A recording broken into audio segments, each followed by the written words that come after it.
back and get ready to have the most fun you ever had with an electronic device. Who was the guy that the Jets had last year? Was it Fails? Fails. His name was Fails or something? Perfect name. Put him in there. And now for the Jets, starting at quarterback, Epic Fails.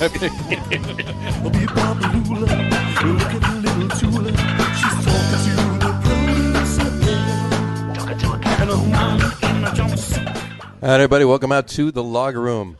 It is Wednesday, December 2nd, 2020. Jersey Johnny coming at you, and with me, as always, is none other than Mr. RadioPete, Mr. Harry Lug Nutz. Say hello, guys. Hello, guys. Howdy, folks. Howdy, folks. Happy Wednesday night football night. Wednesday night football night. Are they Yes, it actually playing? I think it's played over. It's over. Who won? Steelers won. Okay. Just because I got to update the pick sheet. This is true. Yeah, Steelers won 19-14, I believe was the final score. Yeah. So, Not surprised. yeah. It wasn't as close as the score seemed either. All right, good to know. But yeah, there you go. Yeah, well, anyway, it's Wednesday night. It is time for the Log Room. We're going to get going on a bunch of sports things this evening. We had an interesting Wednesday afternoon football we had. Not Monday night football. Why not? Sunday night football. Why not? What? Why not? Why not? Wednesday afternoon football. Why the hell not? And you know why the game was scheduled for 3:40 this afternoon, right? You know why the reasoning for that was? Because there's something else going on this evening. The Christmas tree lighting in Rockefeller Center. Yes. It's an NBC game, so they had to get that in before they went to the Rockefeller Center Christmas tree lighting. Is the owl going to be there? The Owl's making a special appearance at the Pittsburgh game, actually. That's right.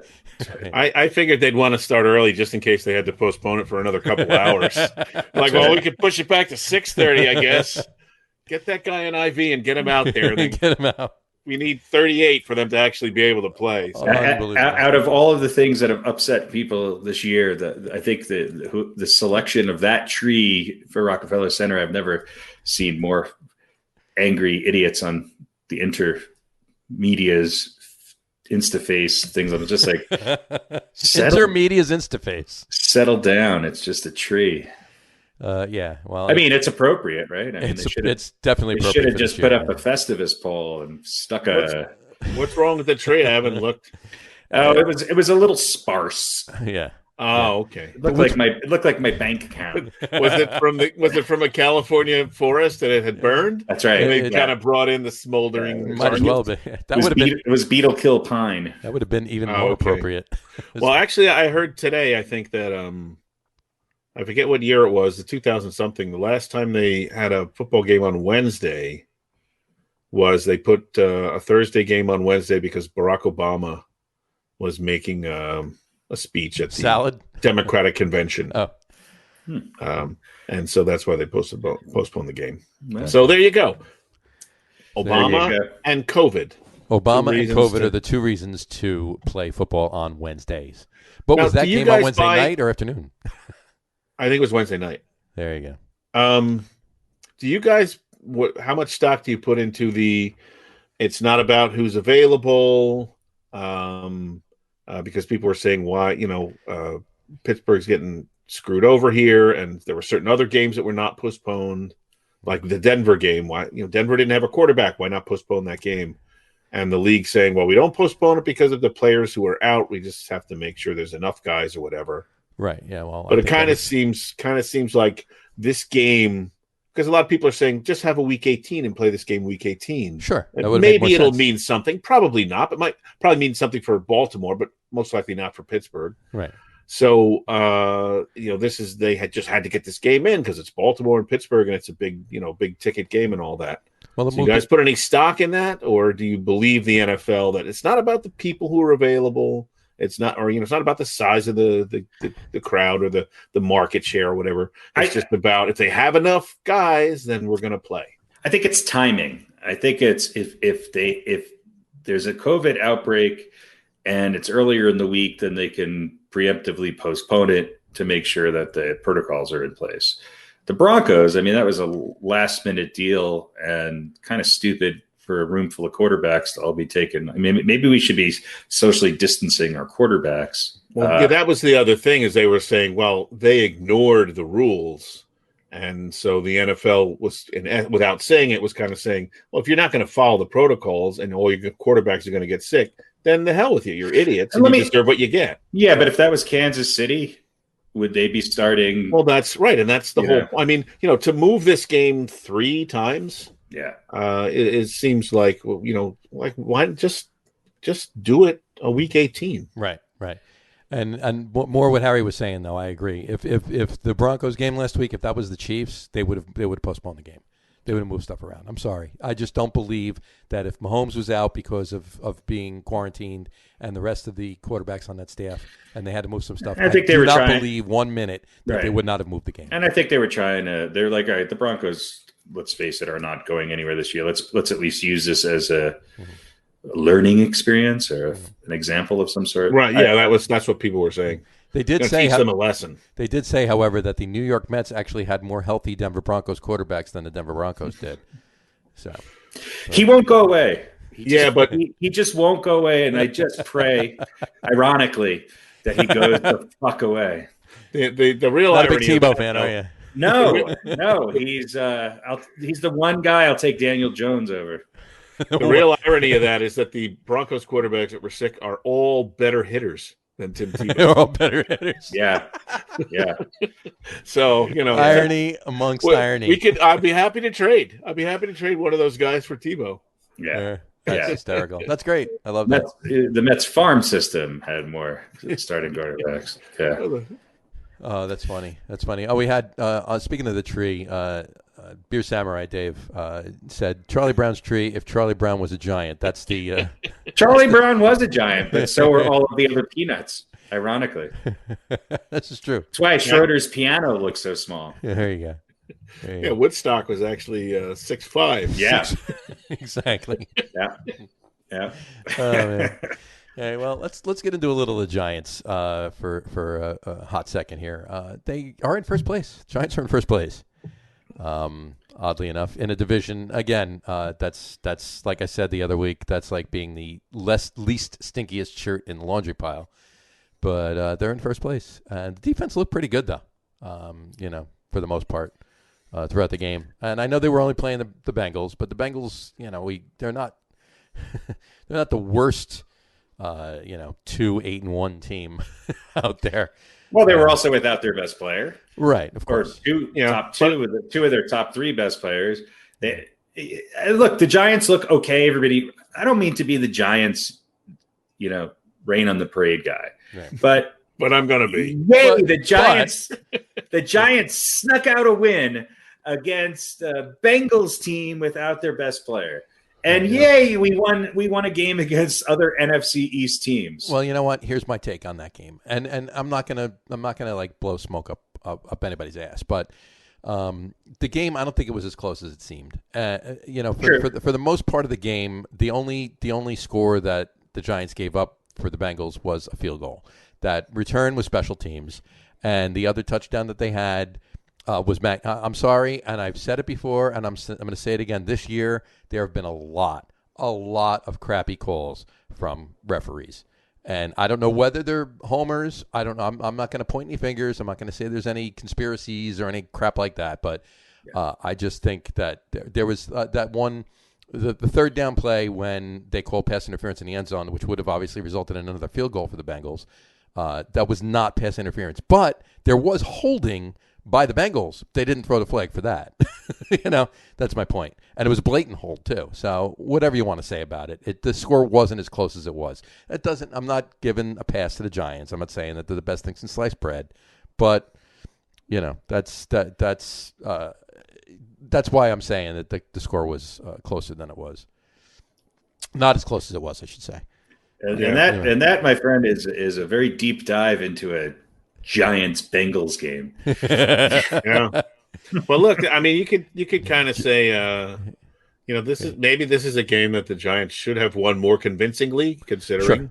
Sure. But you could also say, for whatever it's worth, because they're the Bengals and they're without Joe Burrow. But you could say the Bengals were maybe probably a little bit pissed. Not necessarily the Giants, but at what had happened to their season, and they lost their quarterback. And a team like that has nothing to lose can be dangerous sometimes. This is true. Although, again, they really weren't mustering up any offense. But I mean, they beat somebody other than an NFC team, so hallelujah. Yeah. John you do realize they're going to win one more game this year. Oh yeah, they're going to win. They're going to win. They're going to win 3 more. We'll talk. I don't know who they're playing, but I think John Donovan just said the last 2 years they lose. The last 2 years they lose that game. Absolutely, absolutely. So there's progress as little as it may be. And the other thing is they won it, or the Bengals lost it in kind of a very Giants-esque way. Mm-hmm. Yeah, I think that this is not a turnover by the QB. Uh-oh. This was not exactly. This was not. It was a couple of turnovers by the quarterback there, but this was not a game that the other team lost. This was a game the Giants won. I'll give them the win on this, not the other team's loss. They kicked more field goals than the other team. There you go. Graham Gano was better. Graham Gano is the MVP. There you go. But that was. All right, now what about this week? Okay, I was going to say, I will tell you this, though. Daniel Jones was out of that game for more than half of the game. And you put him in that game, you keep him in that game, they win more convincingly. But I think they win by 2 field goals. There you go. Or 3. But if you keep, you could definitely drive them down to the 35 at least one more time. Well, they would probably win by 6, so that if the Bengals had scored on that last drive, they could have taken a 1-point lead and won the game. But of course, they turned it over. So yeah, they would have definitely been ahead by more. And I do agree. The defense looks good. They look like they look a lot faster than they have been in years past, and they've got some good young talent. I wish they had a little bit more of a pass rush, although that looked pretty good this week. Yeah, pass rush looked good. They're getting better. Yeah. As a team, I think overall in almost every aspect, they're getting better. Right. And that's what you want to see. They have somewhat of a running game without Saquon Barkley. All of a sudden, the offensive line doesn't look half bad. It doesn't look great, but it doesn't look half bad. Again, they're Bengals. But the question now is, what do you do if Daniel Jones doesn't play? Because Colt McCoy, pew pew pew. Yeah. Who's the other quarterback? I don't even know who the other. They signed Alex Tanney off the practice squad, so he's the backup. Okay, and he was a backup for the Giants in years past. He's been a backup for the last couple of years. Yeah. Has he ever played? No. In preseason against the Jets. Preseason against the Jets in the fourth quarter, and they won. Scored 2 touchdowns. He had the highest QBR in the history of the game. Exactly. In that one quarter. Right. So, but it's looking like is Staples going to give him Sundays off because they're open on Sundays? They are. Well, no, because he works in the one in Bergen County, so it's closed. Okay, good. So there you go. That's cold. There you go. I mean, it's like Colt McCoy and Alex Tanney. That's the best way to make Daniel Jones look good. Is exactly those 2 guys next time. But let's talk about Daniel Jones. The injury is just a strain to his. Yeah, it's horrible. It's not. I hope it's not lingering. Yeah, but at least it's not a pull. So, he has a chance to come back sooner than later. I think they haven't made a decision on this weekend yet, but I think it's ridiculous if they want to bring him back right now. Look, even with Daniel Jones in there, they're going to Seattle. They're playing Seattle in Seattle. Even with Daniel Jones in there. Seattle's defense really isn't. We'll talk about that later, but Seattle's defense really isn't all that. They're shockingly bad this year. But so you never know what would happen there. But I still think it would be a really big chore for the Giants to do any damage against the Seahawks, even with Jones in there. So why risk putting him back too early? Let Colt McCoy go out there and take the loss, and then pick it up the week after and go from there. I think if he's healthy and there's no risk to him doing further damage to his body, which is incredibly almost impossible to predict, right? Then you got to play him, right? Oh yeah, no. If the trainers say, "Hey, you know what, he's good to go," but if he's hurt, then you got to sit him. You got to sit him, and maybe sit him for longer than Well, the Eagles are visiting the Packers, and the Cowboys are playing the Ravens in Baltimore. Right. Which the Ravens are going to have like 3 days rest. No, they moved the game. Yeah. Okay. Yeah. Yeah, it's now Tuesday. It's a Tuesday. So, and Washington is taking on the Steelers. So if there's ever a week to not have your starting quarterback, Yeah, right. But I mean, as far as their division goes, right? Because at this point, you kind of have to say, all right, let's play for the playoffs, right? Might as well. Right. So if there's ever a week where you got to expect, reasonably so at least, everyone else in the division is going to go down. Right. Then you sit Daniel Jones. Don't even bother risking it, whether it can get worse or not, because it can always get worse. Sure. We always know it can always get worser. So sit him down. If you lose, probably everybody loses, and you're in exactly the same place. Everybody gets another loss, and that's it. It would be nice to see Daniel Jones play against a team other than the Eagles, the Reds, the Washington football team, and the Cowboys and the Bengals. Right. It'd be nice. Yeah. Let's see what I mean, I'll give him credit. I think he has looked better. He's stopped fumbling the ball, which has been good. He's also had better protection. Yeah. No, he has. He definitely has. And this idea that the Giants don't have a good receiving core, I just don't get. They do. They do. They definitely have a good receiving core. Yeah. How many more? That brings me to this question: how many more games do you think it's going to take the Giants, hypothetically speaking, to win the division? One more, two, three. I only see the Giants winning one more game. Looking at their schedule, you got Arizona, you got Cleveland, you got Baltimore, and you got Dallas. So maybe week 17 and Ravens. You got the Ravens. Yeah, they beat Dallas. That's it. Yeah, that might be what it comes down to. Because I think they can steal a game from either Cleveland or Baltimore, Cleveland or Arizona, One of them. They're not beating the Seahawks this weekend. They're not beating Cleveland. Do you know what is Cleveland? 8-2, 8-3. Yeah, 8-3. Of the next 5 games on the Giants schedule, the last 5 games on the Giants schedule, the best record is 8-3 by the Seahawks and the Browns. Seahawks and the Browns are both 8-3. I think the way Arizona looks, the two best chances they have are against the Cardinals and the Cowboys. So let's say they win 2 games. Let's be optimistic here. So they're 6-10. I think 6-10 wins you this division. Probably. I think it does too. Well, how did the Ravens look? Because if you can make them one-dimensional, you've got a shot. The Ravens haven't looked good in a while. I mean, they haven't looked Raven-esque, if you will, for many weeks. But they held a pretty good Steelers offense to 19 points. They were in this game with a guy who hadn't played. And when was the last time Robert Griffin played? I think he played beginning of last year. Minute of 2 games last year, at last minute of the game, like early last year. Yeah.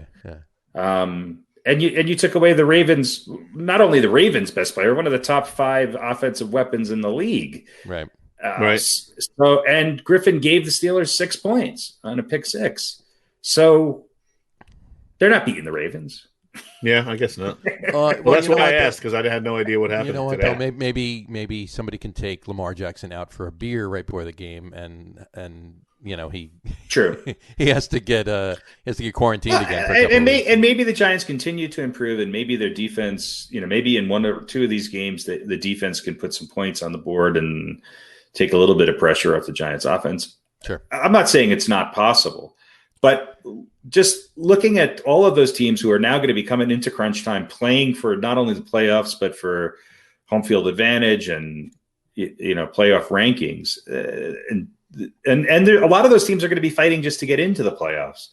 Even the teams that are 8-3, they're going to be fighting for the division and the wild card and everything else. So these games are going to mean something. And so now you're playing teams that are better than you on paper with something to play for. Now, if for whatever reason, maybe one of those games is a throwaway and it doesn't mean anything, then maybe the Giants get less than the best effort from one of them. Right. And then maybe they have a chance to steal a win. I agree. But most likely that would not be the Cowboys. Although in that situation might arise where the Cowboys are just so bad they're out of it. But they're certainly not going to come out and play lackluster against the Giants. But they're going to want to be the spoiler. Yeah, for sure. And the Cowboys are up and down. They haven't been horrible every week. Nope. No, they haven't. But they're still the Cowboys, and the game is in MetLife. A ringing endorsement for sure. Exactly. You can say that about a lot of teams. Well, they haven't been horrible every week. Well, as far as the Ravens game goes, they beat the Vikings. Of course, this is true. They only lost to the Steelers by 6 points. As far as the Ravens game goes, Dave from the Beer Podcast said he'll take Lamar out and challenge him to keep up with him in a bar. So There you go. Maybe you just got to do it the day before, not like the week before. I will put my money on David. I've watched that podcast. I think Lamar has no chance. No chance there. None whatsoever. So MVP of that game will not be Lamar. So, but all right. Well, we'll see what happens. You know what? I think you're right. We can all agree that the Giants are most likely going to win the Dallas game. So that's going to give them a fifth win. Do they steal one? They may. You know what? I think you're right, though. I think 6-10 wins this division. So if they can steal one of those games, there you go. And look, they could be playing a meaningful game on the last week of the season in January. And if meaningful football in January. And if Dallas kind of holds up their end of the bargain, that could be the deciding. That could be the decider for the division. So sure. I still think that tie, the Eagles tie, it's somehow gonna dictate this whole thing. Okay. They gotta get some wins. Dave Campanelle tells me I'm a trader in a Steelers jersey. The Steelers played today. That's why I'm wearing the jersey. There, Dave. Jersey Johnny, get it? So anyway, just wanted to bring that one to everybody's attention. How much money have you spent on football paraphernalia? Not much. Less than you think. Yeah, they have those at Walmart now. You got the Steelers 5-pack at Costco. Wait a minute. Does that say NFI? It says NFI. Is that a bootleg? It's L100. It's 19, but it's got Jack Ham's name on the back. That's right. And it says Steelers up here. Right. You can't really see it well, so it's fine. But anyway, all right. Well, that brings us to the Jets portion of this podcast. And before we get there, we are going to start our Jets podcast section. Our Jets section of the podcast by calling it. We're deeming it a new section, and this is our drop for it.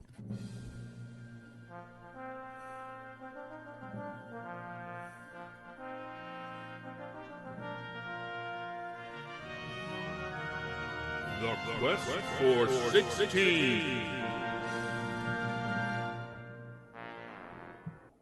There you go. There we go. Very good. That's what the Jets are up to.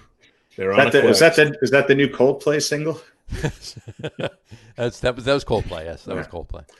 That was actually custom written for this show. That's right. Yes, it was. So thank you very much, custom writer. Thank you, Peter Giulio Minetti. There you go.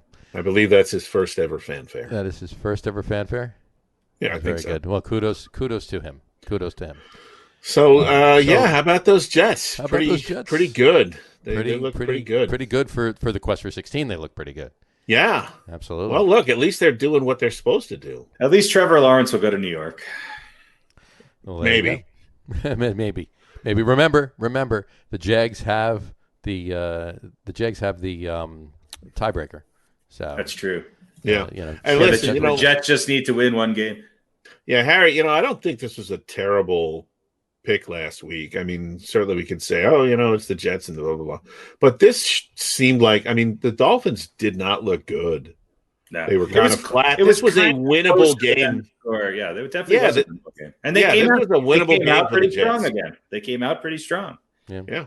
And then Darnold threw across his body a couple of times. And I think a few weeks ago we talked about Daniel Jones and making those same mistakes. And I know he's, Darnold is putting the world on his shoulders. And, in his mind, the way to get it done is for him to be better, But, man, you can't keep doing that kind of thing. He's regressing a little bit. And I think he's just shell-shocked from getting hit so much.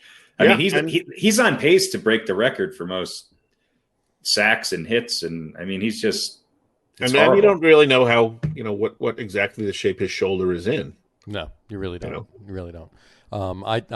I don't think he should have, in the situation they're in right now, I think the only reason they put him back in this game or that game on Sunday, they started him in the game on Sunday, is just to showcase whatever they possibly could because they're planning on taking Trevor Lawrence and they want to trade him. So yeah, they're trying to say, hey, look, we made a mistake. Let us prove it.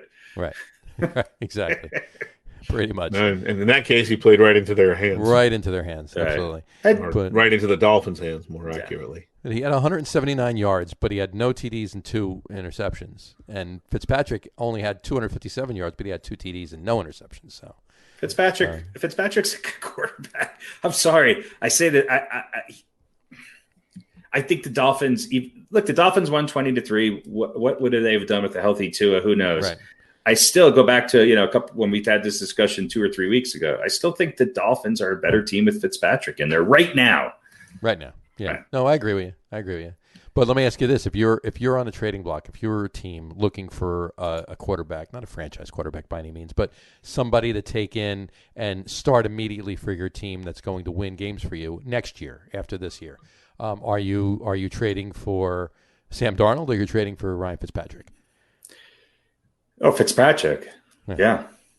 I know you're only going to get a few years out of Fitzpatrick, maybe, and you can have obviously a longer time with Sam Darnold, but who's going to give you instant results? Because that's what you're looking for, right? When you're trading for somebody like that. I mean, Fitzpatrick, I think, is trying to play for every team before he retires. So he might do it.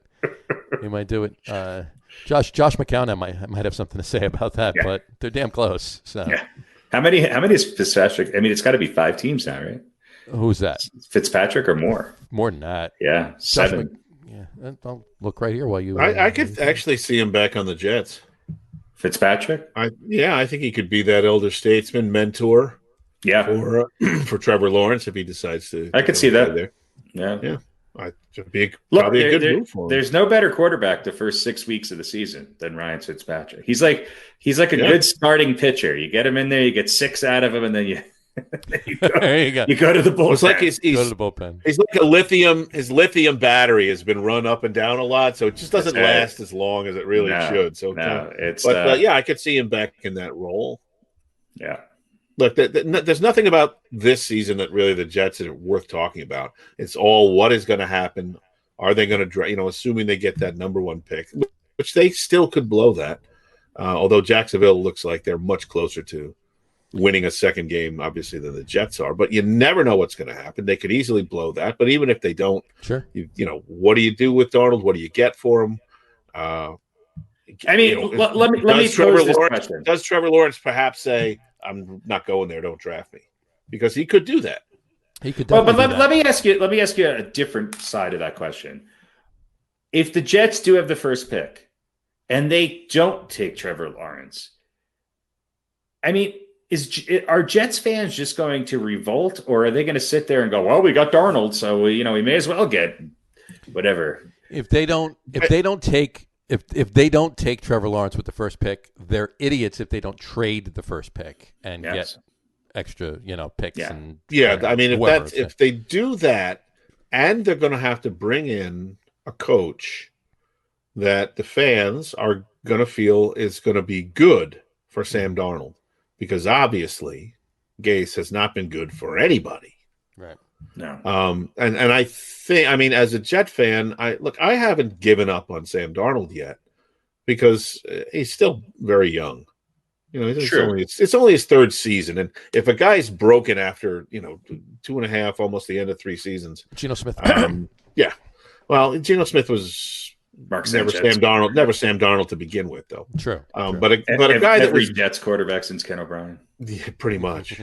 But if a guy that was projected to be potentially this good is done, at this point, then maybe he was never going to be that great anyway. But right. I don't know who you bring in to fix him, but you might be better off just avoiding that problem because that's just one more, that's just one more delay in getting good. Now we got to fix our quarterback, so that's going to take a year, and we got to have the right guy to do that. Yeah. So I mean, I think they can't keep Darnold and Gase. One of them has to go. John Donovan says they'll revolt, mass outrage. Yeah, but then when the games start, we'll come around and hope for the best, like we always do, because we're idiots. Yeah, well, and then Dave said Jets fans are revolting. I'll tell you who would be the best in more ways than one. I'll tell you who would be the best. I get the double entendre. There you go. Who would be the best Jets head coach, and would work wonders with a Trevor Lawrence. Rich Kotite? Eric Bieniemy. Yeah, you know what? I was going to say that's probably where they're probably going to wind up going. And it would be a great pick for New York, and I think that would be a signal to the Jets organization that, hey, we're gonna pick from a good coaching tree, from somebody who's been successful pretty much, obviously as an offensive, as a college player, but who's really worked his way up and understands how the NFL works today and what it takes. I mean, granted, he's got a lot of talent that he's working with in Kansas City, and more than likely he'll be coming fresh off his second Super Bowl win in a row at that point. So if the Jets, I mean, I wish there was. The Jets would be dumb not to go after him. Right. I think there's going to be, this is my theory. I think there might be another team that resides in Florida who might be talking to him once the season's over. Well, it depends. If the Jets steal a win, yeah. So there you go. And the Jags almost actually stole a win, but we'll get to that in a second. Just to give you a little information that you asked for before, Ryan Fitzpatrick has been on 8 teams. 8. Okay. 8 teams. And Josh McCown has been on 12 teams. 12 teams, yeah. That's his total wins as well, isn't it? 13 if you count the Hartford Colonials. But if we're just going with NFL teams, 12. Right. So. I didn't realize he was that old. There you go. Yeah, Josh McCown was drafted in 2002, and he's been on 12 teams. So in 18 years, he's been on 12 teams. It's not so bad. There you go. His longest tenure on any team was 3 years. When that was his first team. He was drafted by the Cardinals. So, but that's McCown anyway. Ryan Fitzpatrick. There we go. Ryan Fitzpatrick, 4 years for the Bills. That was his longest tenure. Yeah. So, but then there you go. Well, listen, it doesn't look good for the Jets the rest of the way out. No, necessarily, as far as their schedule goes. We might have 2 Week 17 games involving New York / New Jersey teams that actually might have some meaning. Yeah. One, you might be hoping to win if you're a Giants fan. The other, you're definitely hoping you lose, even against the hated Patriots. Right. If you're a Jets fan, that's going to be rooting for the Pats. I may have to take a sedative and sleep through that Sunday. You might, yeah, because I don't know how. If I don't think I can actually watch that game. It's I think it's I wouldn't, but or maybe you're that excited to see what happens with Trevor Lawrence, and what happens. But let me ask you this. To wrap that up. Do they lose? I'll ask each of you. Do they lose all 16 games? It's very, very possible. I mean, I would say there's a greater chance of them losing the rest of their games than winning one. I think there's probably a 20% chance of them winning a game. Gotcha. Stealing a game from somebody that's looking past them. Yeah. However,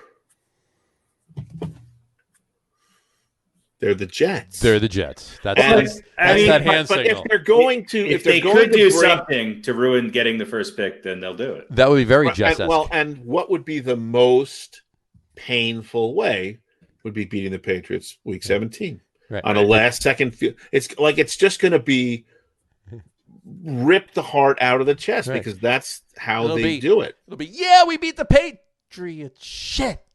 Yeah. There'll be it'll be some fluky play, right? It'll be a kneel down at the goal line, and he'll gurley it and fall into the end zone. Exactly. Yeah, the Jets lose to the Patriots, and 2 months later trade the first pick or the second pick in the NFL draft to the Patriots, to the New England Patriots, for 7 pounds of Dunkin' Donuts coffee and Amendola and a bologna sandwich, lasagna. And as Belichick is fond of saying, some charcuterie. That's right. Amendola and a tray of charcuterie. There you go. Actually, that's who the backup punter is for the Patriots. Right? Joey Charcuterie. Yeah. Yeah, they're bad. I think they'll lose every game, but man, this is a ripe setup for them to they've got a Jets-esque. Yeah, they've got a tough schedule. The Patriots probably being, and the Patriots looked pretty good last week. They could be a team also fighting for a playoff spot. So yeah, well, I mean, you got. Yeah. Raiders, the Seahawks, you got the Rams. I mean, knowing their other winnable game, you got the Browns. They're probably not going to beat the Browns, and then you got the Pats. Right. And look, New England's looking for a quarterback too. So, I mean, if Bill Belichick could do it, he'd have Trevor Lawrence in there for Week 17 this year. Yeah. Somehow he would figure out how to make that work. But don't you think for one second that Bill Belichick is going over and over and over again in his mind how the hell he can wind up getting Trevor Lawrence one way or another? Of course. You know, I mean, it's definitely happening. And I would not be, no matter where that pick falls, I would not be one bit surprised. It would not shock me one bit to see Trevor Lawrence playing for the Patriots next year. It wouldn't shock me. It'd be a tough sell. I don't know if they have enough to offer, really, but if you get somebody who's going to take, first-round picks for the next 4 years or something like that, if they're really going to stretch it out, you might entice. I mean, look, it'll be the Jets or the Jags, right? I think if I'm Trevor Lawrence coming from Clemson, I want to play for the Jags, especially if they can get a new coach. Yeah, that's true. But we shall see. We shall see. It's intriguing. It is intriguing. What for a team that could go 0-16? It's the most intriguing 0-16 team in the last 15 years. They are very. Hey! Look, being a Knicks fan, the most exciting two things that have happened in the last 5 years is the possibility of them getting the first pick and taking what's his name from Duke, or the fleeting moment that we thought Kevin Durant was going to come there, but no. Instead, the only player drafted from Duke by a New York team was Daniel Jones. Yeah, there you go. Well, Dave just said, just looked at the remaining schedule. The Jags are not winning another game. No, they're not. And John Donovan just said the Jets will never trade the pick to the Pats. Well, I mean, if they win another game, they might not have to. The Jags might. So, but it depends on what the Pats are going to give them back. So, yeah. Again, if it's Danny Amendola and Joey Charcuterie, they might actually pull the plug on that one and go for it. So. Well, this has been our news segment of The Quest for 16. Can't talk about the Jets without... Well, look, at least they have a goal. Yeah, they do. They have something to play for. The Quest for 16. And there you have it. There we go. So let me ask you, that was your son, and whose voice was that? That was me. That was you. I thought so. Actually, I knew that. I was just. It's a family. We listen. Any football team that needs a custom, you're a loser fanfare. We are available. You and your son are available, and we have very, very reasonable rates. That's right. Gotta love it. All right. Well, that brings us to Spotify royalties are just going to kick in any moment, any minute. Wait till you get that 25-cent. Deposit from CD Baby. It's fantastic. I won't spend it all in one place. Get me started on those assholes. I don't even want to. Come on, you love it. 25 cents. That's it. Oh God, you get nothing from these streaming services. It's horrible. Yeah. That sucks. All right. Well, how about some other games? The Titans over the Colts, 45-26. Derrick Henry had 178 yards and three TDs. He's pretty good. 3 TVs. He's pretty good. It's going to be the MVP? Horn that he has. That I think exactly right. Could he win the MVP? Could we have a non-quarterback MVP? It could be the year. I think he could, but I unfortunately the voting does not seem to go in that direction very often. It's always a quarterback, really. We got to check and see who the last non-quarterback was to win the MVP. But yeah, no, it was just a crazy game for Derrick Henry. But I mean, Rivers actually had a better game than Tannehill did. Tannehill only had 221 yards with a TD and no picks. Rivers had 295 yards, 2 TVs. I keep saying TVs. 2 TDs and one. He only had 1 pick. But again, Rivers had a better game than him. But I mean, seriously, which team is better? I mean, the Colts go into Tennessee and beat the Titans. The Titans go into Indianapolis and beat the Colts. Where it's just the schizophrenic nature of the league this year. It's like the Raiders almost they're world beaters. Then they take a dump. It's just with the exception of Kansas City and the Steelers, every team has had 1 or 2 or 3 games where they've just been like, how did you lose that? Right. And now the Packers look like world beaters again. The Seahawks, they beat the Eagles. Wow. I mean, I don't know. I'm not convinced. Impressively, though. Not impressive. No, not at all. And the Vikings just squeaked by the Panthers. 3 minutes into the Tampa Bay Bucks game, everybody on the radio, because I was listening to it on the radio, was just like, "Oh my God, this is!" And then and they wound up losing by 3, and they had a chance to win it. So I mean, it's just like, come on. I mean, does this really give anybody a great degree more confidence in the Titans, or conversely, the Colts, they're really not that good? I mean, we kind of think the same thing about each of these teams. It's just it was a good week for one and a bad week for the other. Last year, the Titans sort of went on a heater at the end of the season, and this game had remnants of that. Yeah, definitely.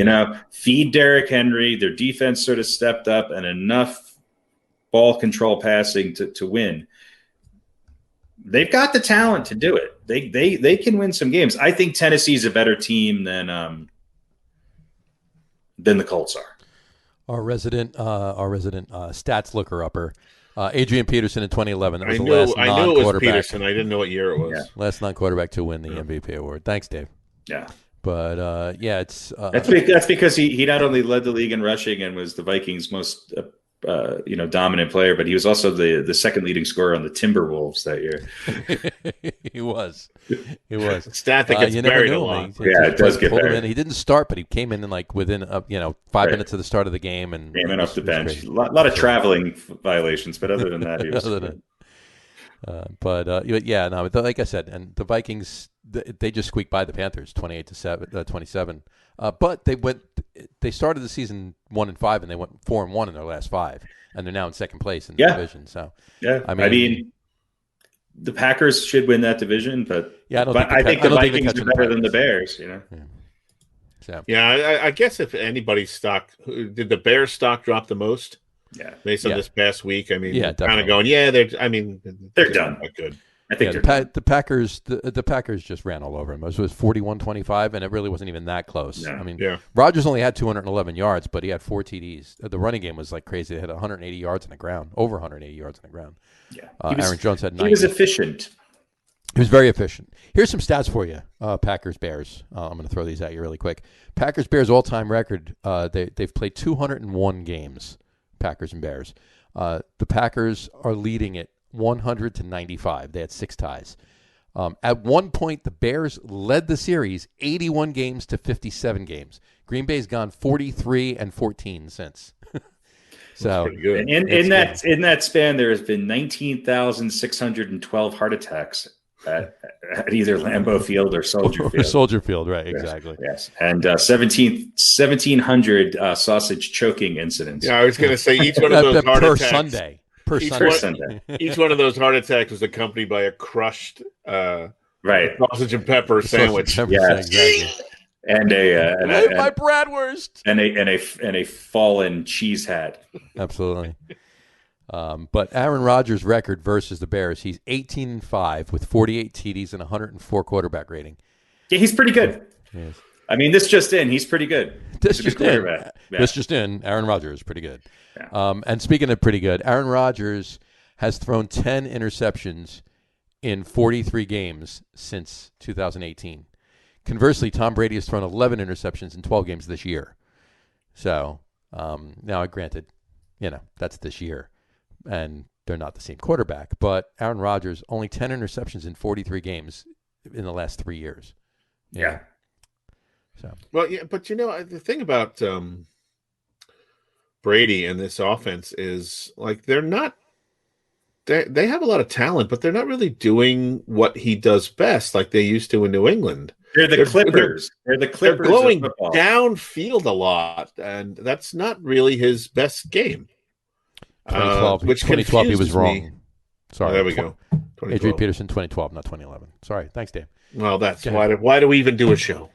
But I don't understand what Bruce Arians is doing. Like, what you've got the GOAT, right? And you've got talent. Why are you not playing into that and putting him in that best position to do what he does well? I'm going to go out on a little bit of a limb here and say that the Bucs don't have the best coaching staff.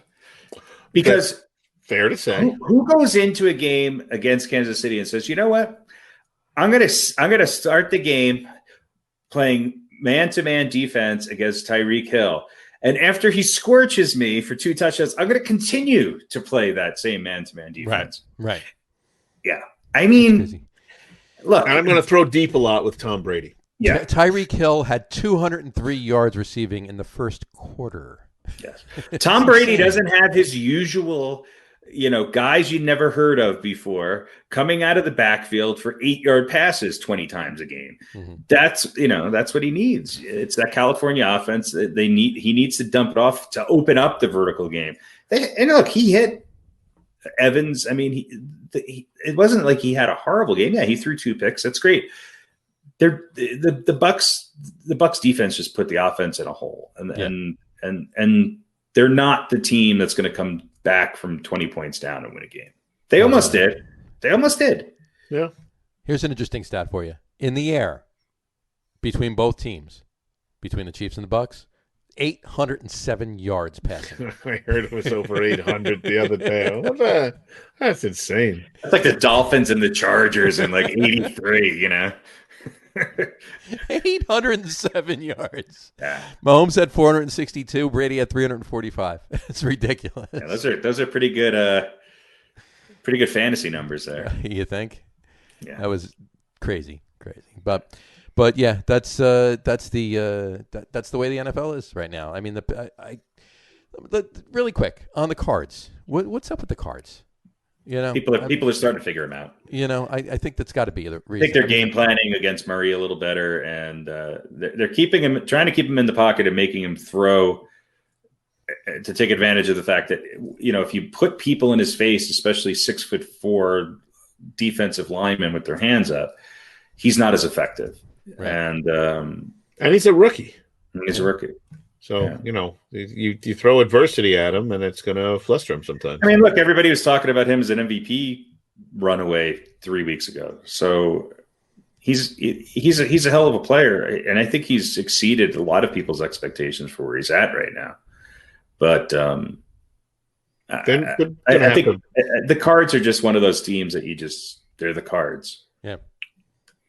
I mean, for them to continue to be successful, you're going to have to fine tune their game plan a little bit more to fit around what he does well. They're the Colts. They're there's a lot of teams that fall into that category of who knows. Yeah. Who will the real fill in the blank please show up? Well, you don't know. I would almost put the Seahawks into that, but they're a little bit better than that. The Seahawks, a little bit better. Yeah, the Seahawks, the Rams, the Titans, the Colts. I mean, there's a list of about 10 teams that fall into that category. You know what? There's a couple of teams at the top. There's a handful of teams at the bottom, most of them in the NFC East, and then everybody else is just, hey, who's going to win the last game? Yeah. Although, I mean, with the Seahawks, you could say, well, there's a little bit of a history of success there, recent success. So at least they kind of have, and having a veteran quarterback obviously helps in that. We've been here before. We've been through adversity before. Right. Arizona, has had, I guess, some success recently, but not with Kyler Murray. Right. So it's a little bit of a taller hill to climb over there. Sure. But speaking of the Seahawks, they beat the Eagles and it was 23-17. But let's look at that really quick. There's been a big question in the last couple of days. I've been listening to this since the game on Monday night, from people betting on the game. The line was 6.5. There was 12 seconds left in the game when Wentz heaved the ball into the end zone and that ridiculous ricochet catch they made and caught and scored the touchdown. Now, at that point, they were down 8. All right. Normally, rule of thumb has to tell you, okay, well, first of all, 12 seconds left. Even if you get the ball back on the onside kick, you're not scoring another touchdown in 12 seconds. But let's try it. We got to try it, right? Otherwise, we're losing anyway. So rule of thumb's got to tell you, kick the extra point, make it a 7-point game, and then go on to the onside kick. They went for the 2-point conversion, and and Sanders just waltzed into the end zone on the 2-point conversion, making the score a 6-point difference. I mean, obviously everybody that was betting on the game was like throwing up red flags. What the hell? was a 6.5 point was the line. I'm obviously not taking any conspiracy theory on Pete this, Rose wasn't really playing, weird. so I don't think there was anything shady going on. The players don't give it. They don't. Those guys don't know what the. What was Doug Peterson's point of? I mean, I know all he wants is 2-point conversions. If he could do a 2-point conversion from the 50-yard line on a 4th down, he's going to do it. But it just made no sense to do that. Then it almost makes you think. Well, I mean, I think his thought process is that if you get the 2-point conversion, if by some miracle you score, you win. Right. Unless he was just helping all the Philly fans that bet on Philly. If he makes this a 2-point conversion, they all won. Philly fans were not betting on Philly. This is true. Well, the smart ones anyway. Yeah, it's certainly interesting to kind of look at it because you're right. If you just kind of do the math, barring a miracle. And it made no sense. It doesn't really do anything for you. Yeah, if they were 9 points down, of course, I understand. I get it, definitely. But, it made no sense to do that then. So, yeah. And look, you could have that, sort of that same decision, if you will, if you do get the miracle touchdown. And then you go, all right, well, now we go for 2 and get the win instead of, kicking the extra point. Right. Well, yeah, that's what everybody was saying on the game that night. But right. It just didn't make any sense to me. Yeah. I think people don't have enough to do. This is what they're. I mean, it's just that was kind of a boring game. Oh, it was definitely. In the beginning of the game, I was like, I literally turned and started watching this paint dry on the side of the wall. But that was more interesting. On First Take in the morning on ESPN, they've been, for whatever reason, they've been talking about Carson Wentz and the Eagles all the time. Yeah, and and look. Both he and the Eagles have kind of fallen from grace. This was a team that won a Super Bowl just a few years back. Right. But he didn't win it for them. No, and I don't think they would have won it had he not been hurt. Absolutely not. They would not have won that game without Nick Foles. Look, they would not. He doesn't. I don't know. He looked pretty good before he got hurt. Yeah, well, that's my point is that, I mean, he's really fallen from being in contention for an MVP a couple years ago. Is this all Wentz? Is this the offensive line and the coaching and the talent, or is it a combination of both? Because Wentz just seems like granted, he's under pressure a lot and he doesn't have the weapons he once had. Right. But he just seems like a guy who's, again, regressed. He's just making bad mistakes. Yeah, he really is.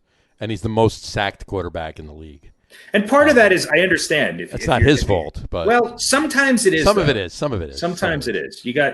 And that's coaching as well. You got to run an offense where you can get the ball out of the guy's hands real quick. Right.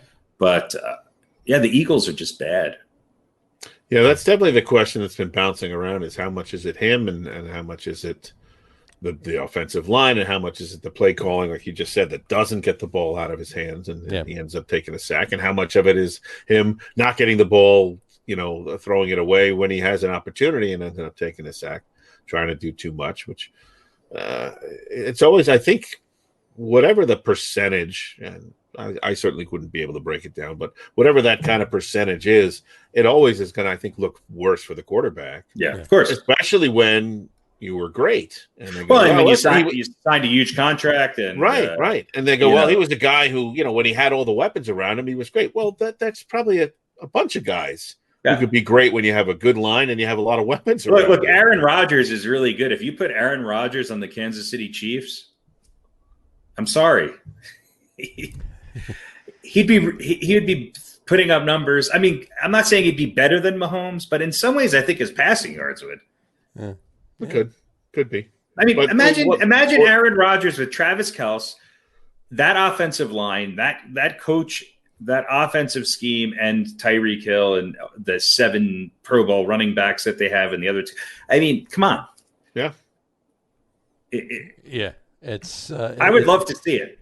It's interesting to think about. I think I think to some degree, though, Aaron Rodgers is the mature version of Patrick Mahomes. Well, he's not. He's mobile. Don't get me wrong. Rodgers is, I think, the best balance of being able to run, get out of pressure, and get rid of the ball. Right. And obviously he's a lot older than Mahomes, but I think Mahomes is a better athlete and is becoming one of the one of the best passers of all time. But he's not quite the pure passer that Rodgers is.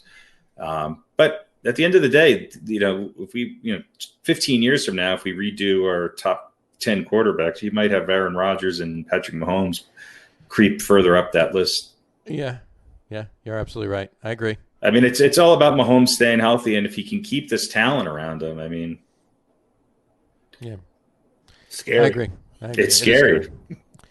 Well, might be a great age to watch football. At least it might be a Kansas City fan. Definitely. So, should we maybe do some picks now? Sure. Yeah. Let's do some picks. Beaten by the coin. I'm sure I'll lose to the coin. No one wants to be beaten by the coin. All right. Well, gosh, I got to do the math on the fly here. Quick recap of last year. Last week we had 7 games. Congratulations to you there, Johnny. We know you're going to win. 7-0. So, pretty impressive. It is impressive. So when you got the Giants and Jets as 2 of them, though, although you did pick the Giants to win. You picked the Giants to win. Well, we all picked the Giants to win. Yeah, we did. We all got that. So Johnny now is at 38-8, and is pretty much running away from this. I give credit to the gnome back there. He's the brains behind the outfit. Harry, your only loss. Good week for you. Your only loss was the New York Jets. Yeah, I could have had. Oh well, I had to take a chance. 6-1. Listen, you're 28-18 now, and that's so you were so now you're you're in good shape actually. Yours truly lost with Dallas. Goddamn Cowboys. So I'm 31-15, and the coin went 4-3. So 25-21 now. Very so coin-esque. A little farther over 500 for the coin, but Harry, you made up some ground, and only 3 behind you. And ahead of the coin. So put some distance between you and the coin, which is really all I care about. That's all any of it. Well, Johnny doesn't have to worry about it, but so pretty good week for all of us. There you go. And boo coin. Dude, I think I did not make my own picks the first week, and I think it was not a good select. I think the coin picked for me on the first week. So I think it was like 2 and. I think it was 2 and 3. 2 and 3. Yeah. 2 and 3. Yeah. Oh yeah, we had 5 picks that week. I wasn't. So I mean, So, probably could be a game or 2 higher. Yeah. Could be the difference between you and I at the end of the season. Could be right there. Yeah, Week 1/3. Week 1. All right, so let's look at these upcoming games. We got the Raiders at the Jets. I think we know who everyone's picking there. Anybody want to take the Jets? Harry, you want to pick the Jets? Nope. I've done my service to the Jets, Karma, and I'm done. Raiders coming off a big dump, so you got to think they're going to rebound. And they're playing the Jets, and the Jets are terrible. So, all right, I got to get the coin. Yeah. So let's see if the coin is bold and likes the color green. Coin says tails. Coin's with us. Which is the away team, so we all will go for the Raiders. All right. There you go. Giants at the Seahawks. I'll let you guys pick this one, being the Giant fans that you are. I mean, I'm going to go with Seattle. Yeah, I think you got to go with the Sea Chickens on this one. Yeah, it's intriguing, but yeah, I mean, between I think with Daniel Jones in there, they would have been hard pressed to play a good game. But with Colt McCoy in there, you got to go Seahawks. Yeah, Seahawks. Colt McCoy. When you name a kid Colt McCoy, he's either going to be a quarterback or a porn star, or both, or a rancher. Yeah. What was that? Pew pew pew. Pew pew pew. All right, coin says heads. So Coin's taking Seahawks too. All right, so there we go. The football team versus the Steelers. This football team, and this is this would be the game that the Steelers lose. Now, remember, this is also a Monday afternoon game, and it was from a Sunday day game. So we wind up with an extra pick this week because of scheduling. So there you go. Go ahead. I'm sorry. Well, I'll take the Steelers. You think? Yeah, Steelers. Okay. And the coin says heads. Steelers Steelers. There we go. So far, boring and all in agreement. All boring and all in agreement. All right, Buffalo visits the West Coast to take on them 49ers, who, boy, talk about a team that is up and down. Yeah, really. They're still not completely healthy, right? The 49ers. So no. Buffalo, you got to. I think you got to give it to them, right? They're for real. Yeah, I mean the way they played last week, and the last couple weeks actually. All right. Anybody want the Niners? Going once? No, I don't. Going twice. All right, come on, Coin. Coin says heads. Oh, they're ready. Like the whole team. No, Coin says Coin's taking the Niners. Coin says I'll take the Niners. And then we got Cowboys against them Ravens in Baltimore. And that was supposed to be tomorrow night, and now it's going to be Monday night. Now it's going to be Monday night. Boy, do we know who's playing quarterback for the Ravens? I'm guessing that the protocol's 4 days, right? Yeah, something like that. Yeah. So he should. So Lamar Jackson should be back in by then. I think if Lamar Jackson plays, the Ravens have to win this game. Honestly, I think if RG3 plays, Yeah. I mean, the Ravens are home. They're in Baltimore. They're not in Dallas. So yeah, and Dallas just hasn't had enough. No. Talk about up and down. Well, a good game, and they haven't had enough of those good games. Right, and we said how look how the Ravens with RG3 played the Steelers today. You know, which is obviously a much better team than the Cowboys at this point. All right, so Baltimore it is. I will not take the Cowboys. And the coin says heads, so they like the Ravens. There we go. Well, we missed the game. Coin's got who? Chiefs Broncos. When is that being played? Sunday night. Yeah, I'm getting fitted for my. I'm gonna play quarterback as number 10.5. Is that in? It's in Kansas City. In Kansas City, okay. So does anybody want the Broncos? Interesting. I could pick up a game here. I'll just By put taking the Broncos. No, I'll just put K's for all of us. There you go. And then here we go, Coin. One more chance to be a hero. It comes up tails. So they're going with Denver. They're going with the Broncos. The Coin's got more faith in your hometown team than you do, Mr. Lug Nutz. Well, you know what? He's taking the Chiefs, but he's playing quarterback. So that's right. Oh, yeah, I'm going to make sure the Chiefs cover the spread. Don't worry. There you go.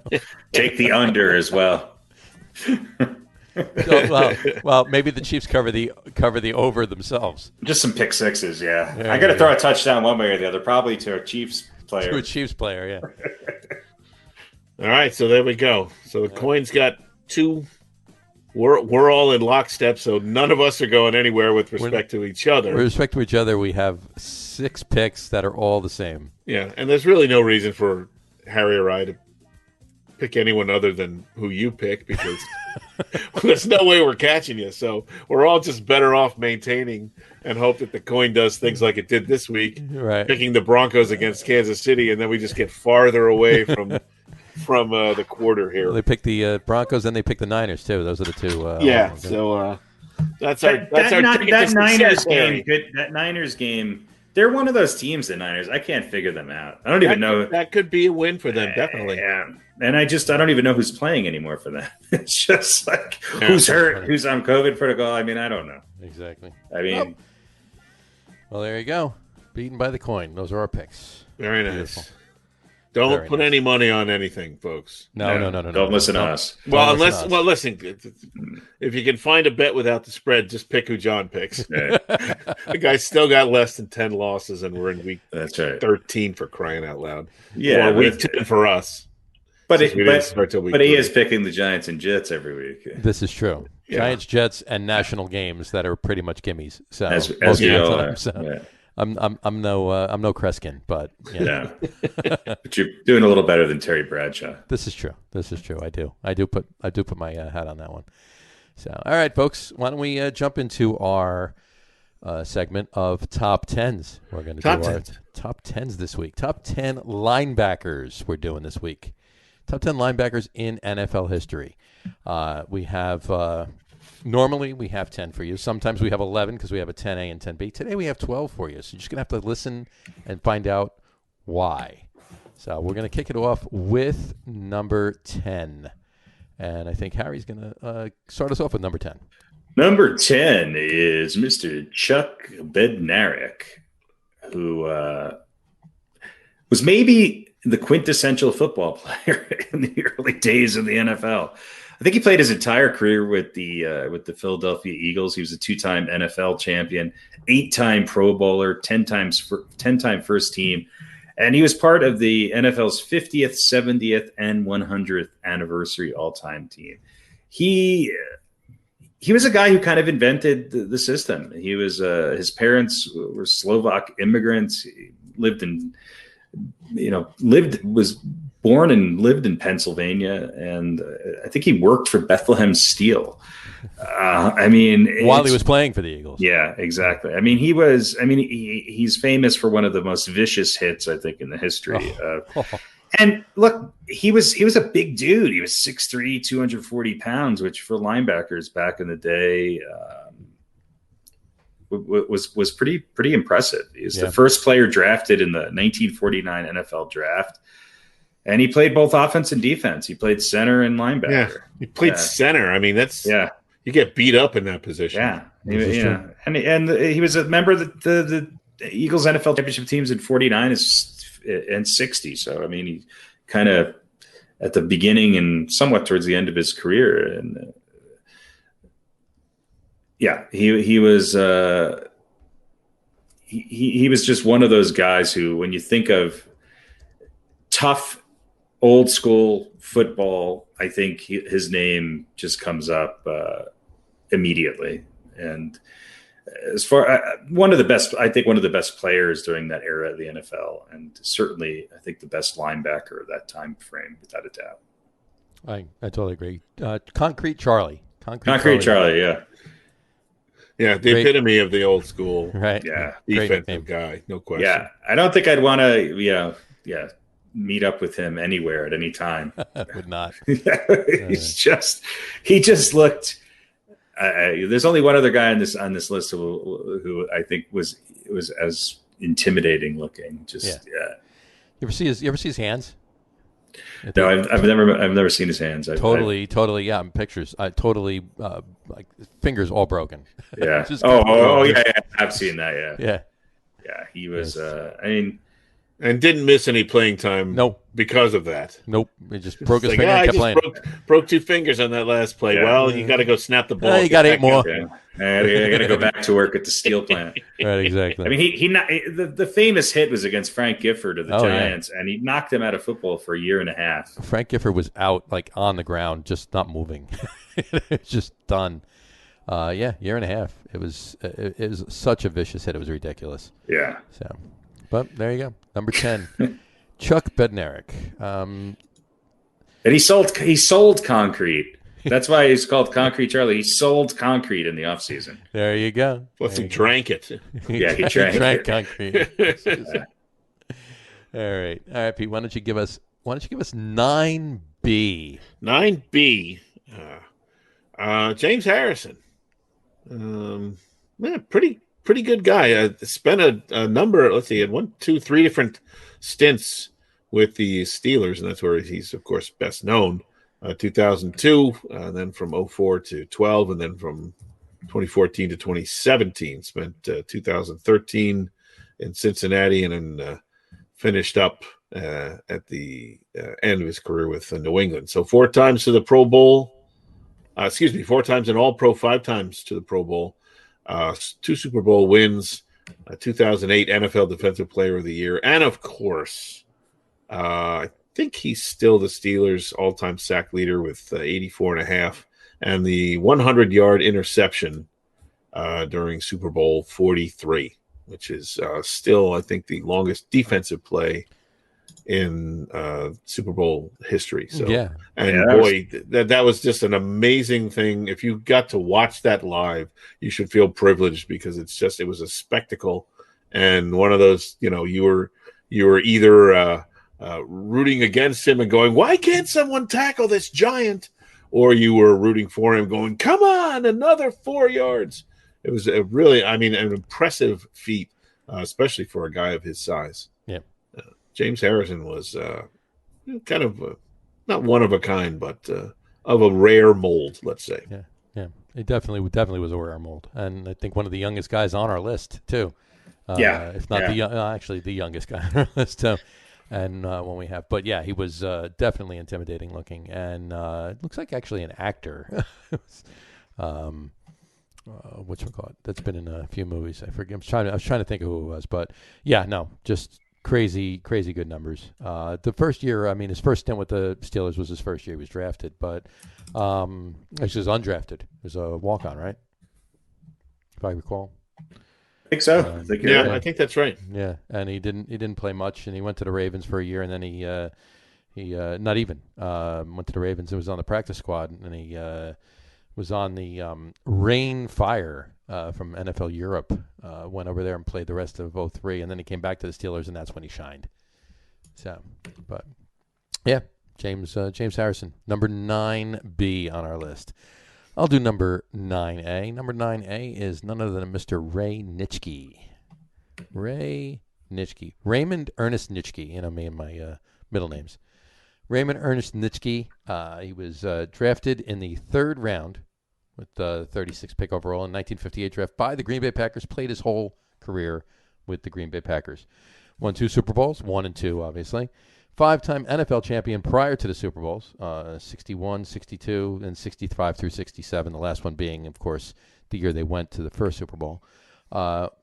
Made 1 Pro Bowl in 64.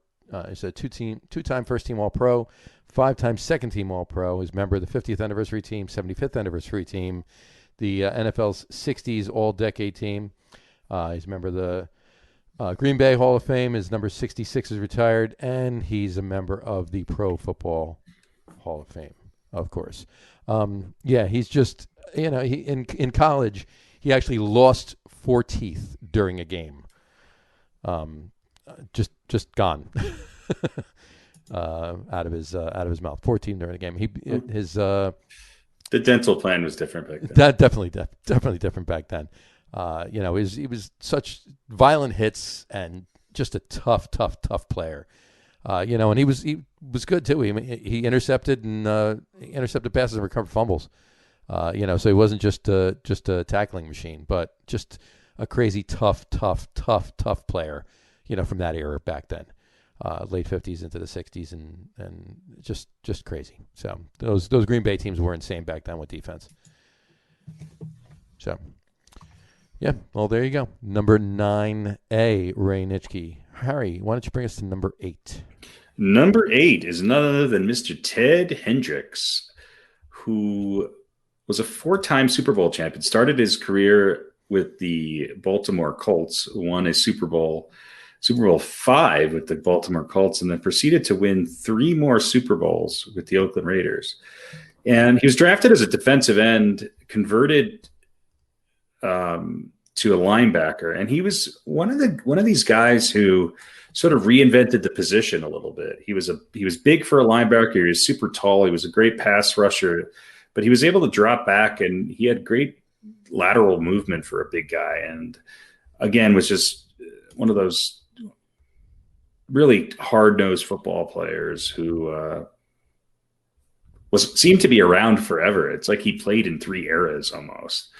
And it was part of the NFL's 75th anniversary all-time team and 100th anniversary all-time team, and part of the 1970s and 80s all-decade team. So, and a hell of a college player as well. He's just one of these guys who, when you think of the 70s and even the early 80s, he was just one of those players who was one of the best to ever play the position.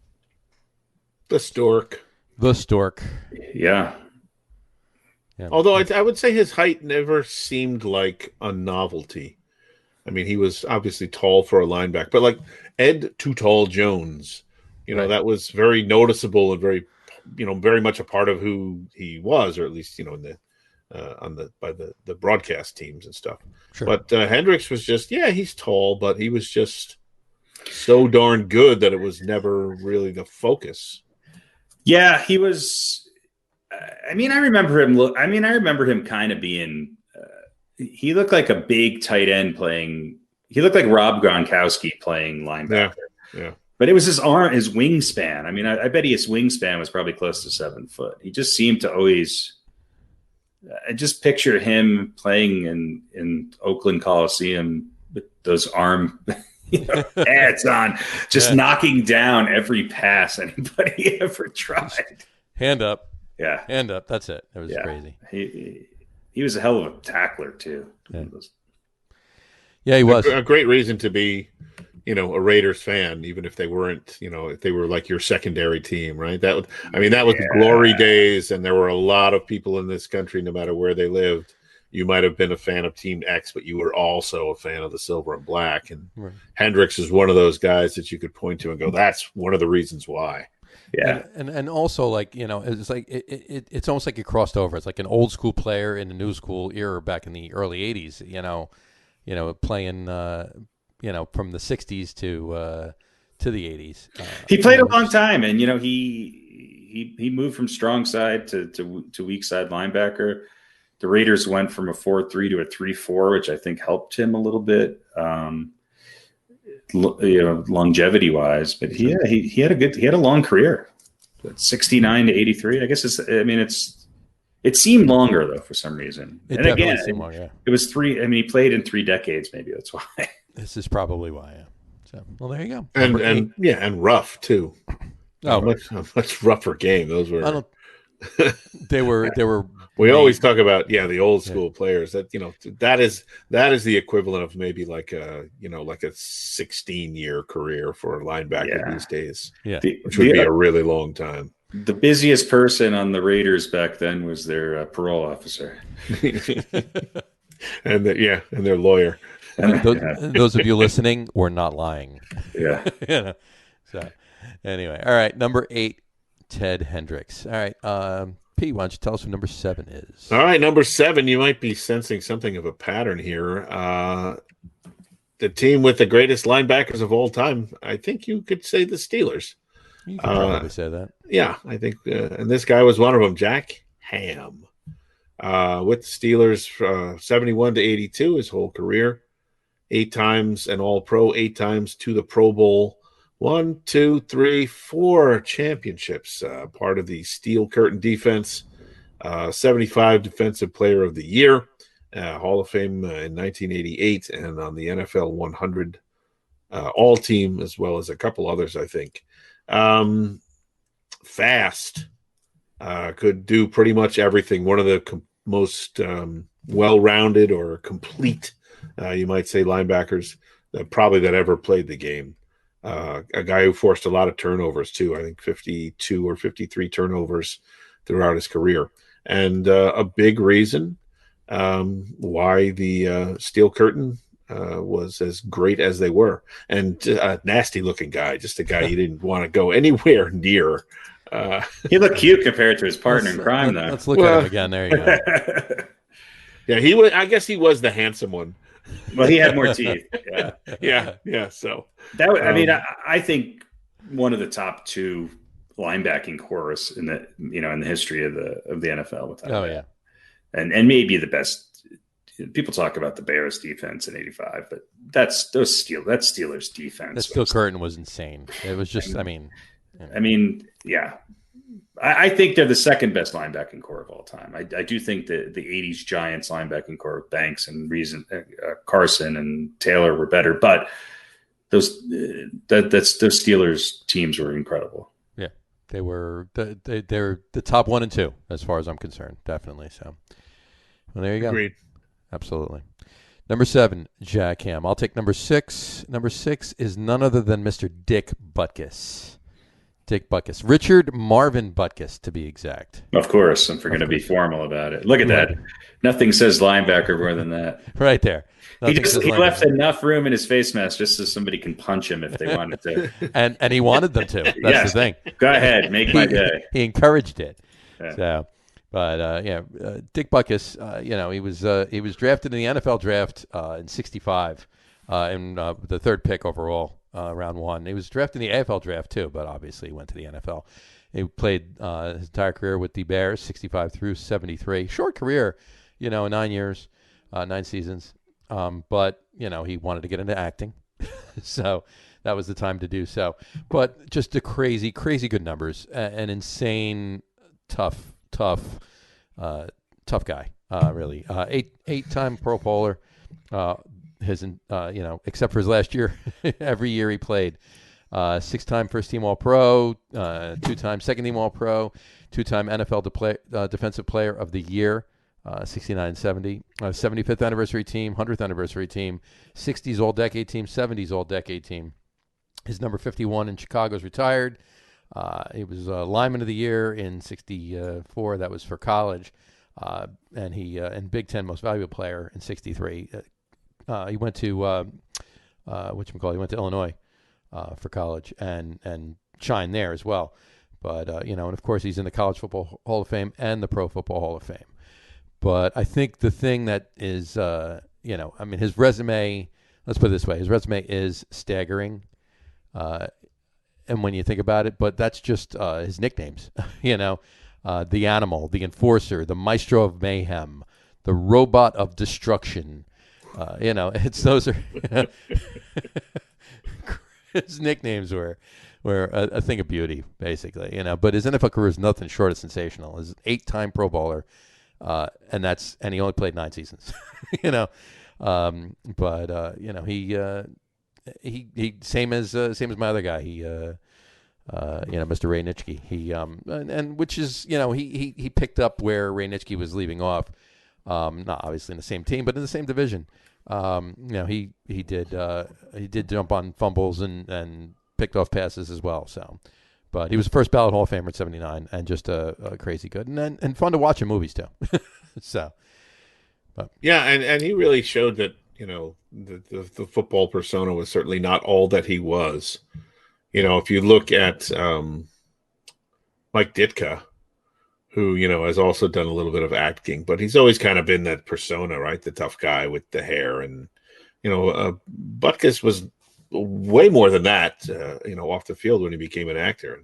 They played together, didn't they? Yeah. Yeah, they did. So, he showed that football persona was not all that he was or needed to be. And that was kind of cool. I mean, I can't tell you what his best acting, but I mean, he was on Coach, and he did a couple of movies. He was really good at being Dick Butkus. He was good at being Dick Butkus. Yeah, but not always Dick Butkus, the maniacal robot assassin or whatever his nickname was. No, the Animal, the Enforcer, the Maestro of Destruction, Mayhem, or whatever. He was very much special, more than that. Right. He was good on a very special episode of Blossom. It was. Yeah. Aren't they? Well, weren't they all very special? Yeah, especially yeah. And we have a grievance here. Dave from the Craft Beer Podcast is just number 6. He should be higher. The man made Lombardi admit he was wrong. I disagree. I think he should be lower. But anyway, he was great, but he wouldn't be able to play in today's game at linebacker. No. But when he played, crazy. He was great. Yeah, in that era, he was great. So, all right. That was it. Number 6, Dick Butkus. Harry, why don't you take us to number 5? Number 5 is none other than number 55, Junior Seau. I would say on this list, Junior Seau was maybe one of 3 or 4 guys that jumped out to me as just standing head and shoulders above the rest of the crowd during his playing days. He played for 19 seasons. Obviously, his prime years were with the Chargers. 12-time Pro Bowler. 12-time Pro Bowler in an era of really great linebackers. He was the NFL Defensive Player of the Year in 92. He was part of the NFL's 100th anniversary all-time team in the NFL 1990s all-decade team. Got close with the Patriots towards the end, and he was really athletic. He was just an insatiable tackler. He had over 1,800 tackles in his career. 56 and a half sacks, 18 interceptions. I mean, he was without a doubt one of the best defensive players to ever play the game. Unfortunately, I think he had a tragic end to his life as a result of, I think, some chronic traumatic head injuries that he obviously came upon by playing football. And hopefully his legend will go on to help us understand this and prevent it. But, for him to take his own life at the age of 43, it was just one of those things you're just like, man, this is sad. And I think he just dealt with a lot of uncomfort and pain over in his post-playing years. And but he was one of the best, without a doubt. Yeah. That was only a few years after he stopped playing him. He played football for 20 years. Yeah. 20 years. Yeah, and that's, we talk about, Butkus played 9 years and it was a different era. For somebody to play linebacker for 20 years, that's pretty incredible. Yeah, it definitely is. He was really athletic. Yeah. And a guy who prided himself, I think, on really being at the top of his game. But there's a great documentary on Junior Seau, and the head injuries definitely changed his personality and changed him in a lot of ways. But one of the silver lining of all that is that there was a lot of attention that came to the fact that these guys, and it wasn't just one guy here and a couple of guys there. It was a lot of players that were suffering from these brain injuries over the period of time. And his case in particular brought a lot of light to that and brought a lot of attention to that. It definitely did. Yeah. Well, the whole league has changed. I mean, the way people tackle is different now. It's taken a generation to really make that change, but we had to do something. It's unfortunate. It's unfortunate these kind of cases to bring light. And I think we're still going to see more people. I think the silver lining, like you said, was that the tragedy of his life finally brought this issue to light, and they were able to shine a bigger spotlight on this as an issue that I think a lot of football players are dealing with. Yeah, and he's not the first. Unfortunately, he's not the first player diagnosed with CTE post. On our lists, even on our top tens.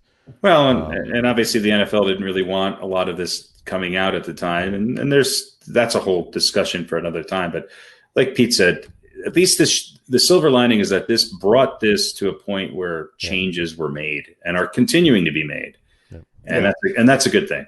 And I think it was McMahon who was real vocal about it and sort of really forced the NFL into creating the fund, right? The healthcare fund to take care of people.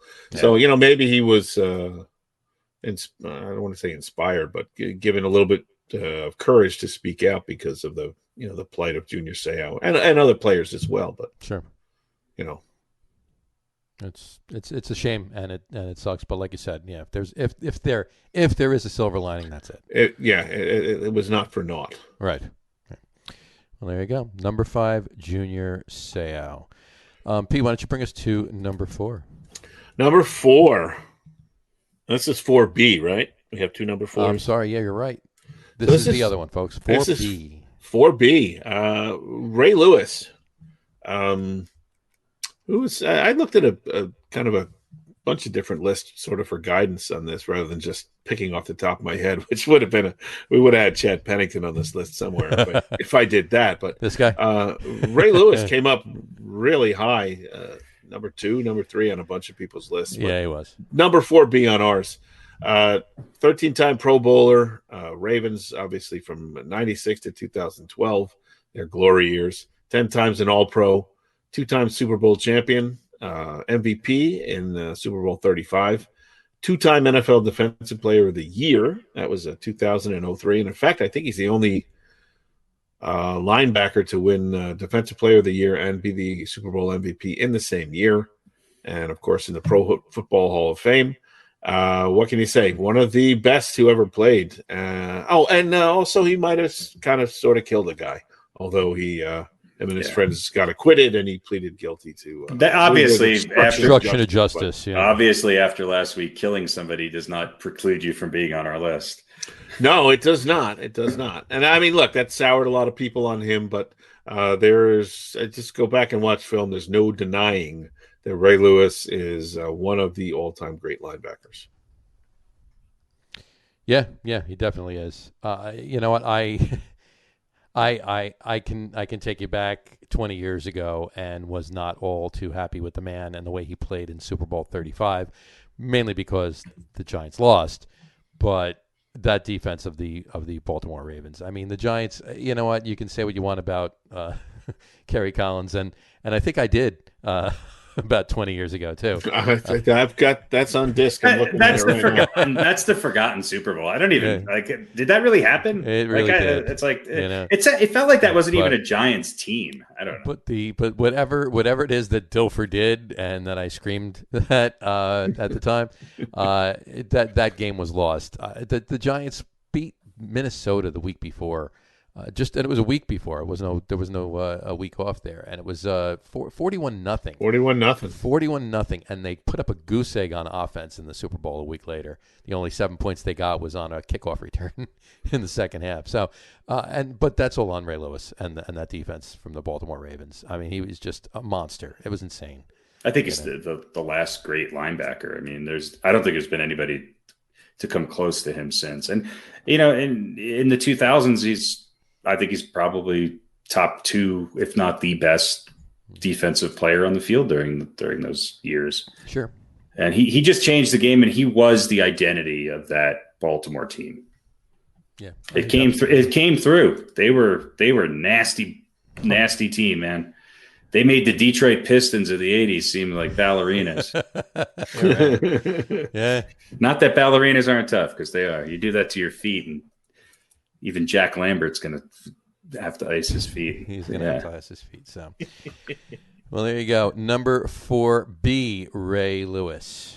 I'll take number 4A. Number 4A is Mr. Michael Singletary. Mike Singletary, folks.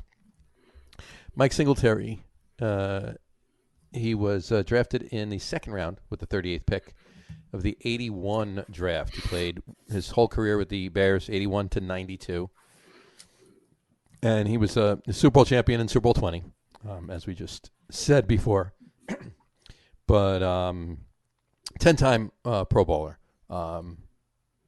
most of his career, the last 10 years of his career, 83 through 92. 8-time first-team All-Pro, second-team All-Pro for a year. He was NFL Man of the Year in 1990. 2-time NFL Defensive Player of the Year, 3-time NFC Player of the Year. 2-time Football Digest NFL Linebacker of the Year, when they had that award back in the day when Football Digest was a thing. He's a member of the 80s decade team, member of the 100 Greatest Bears of All Time team.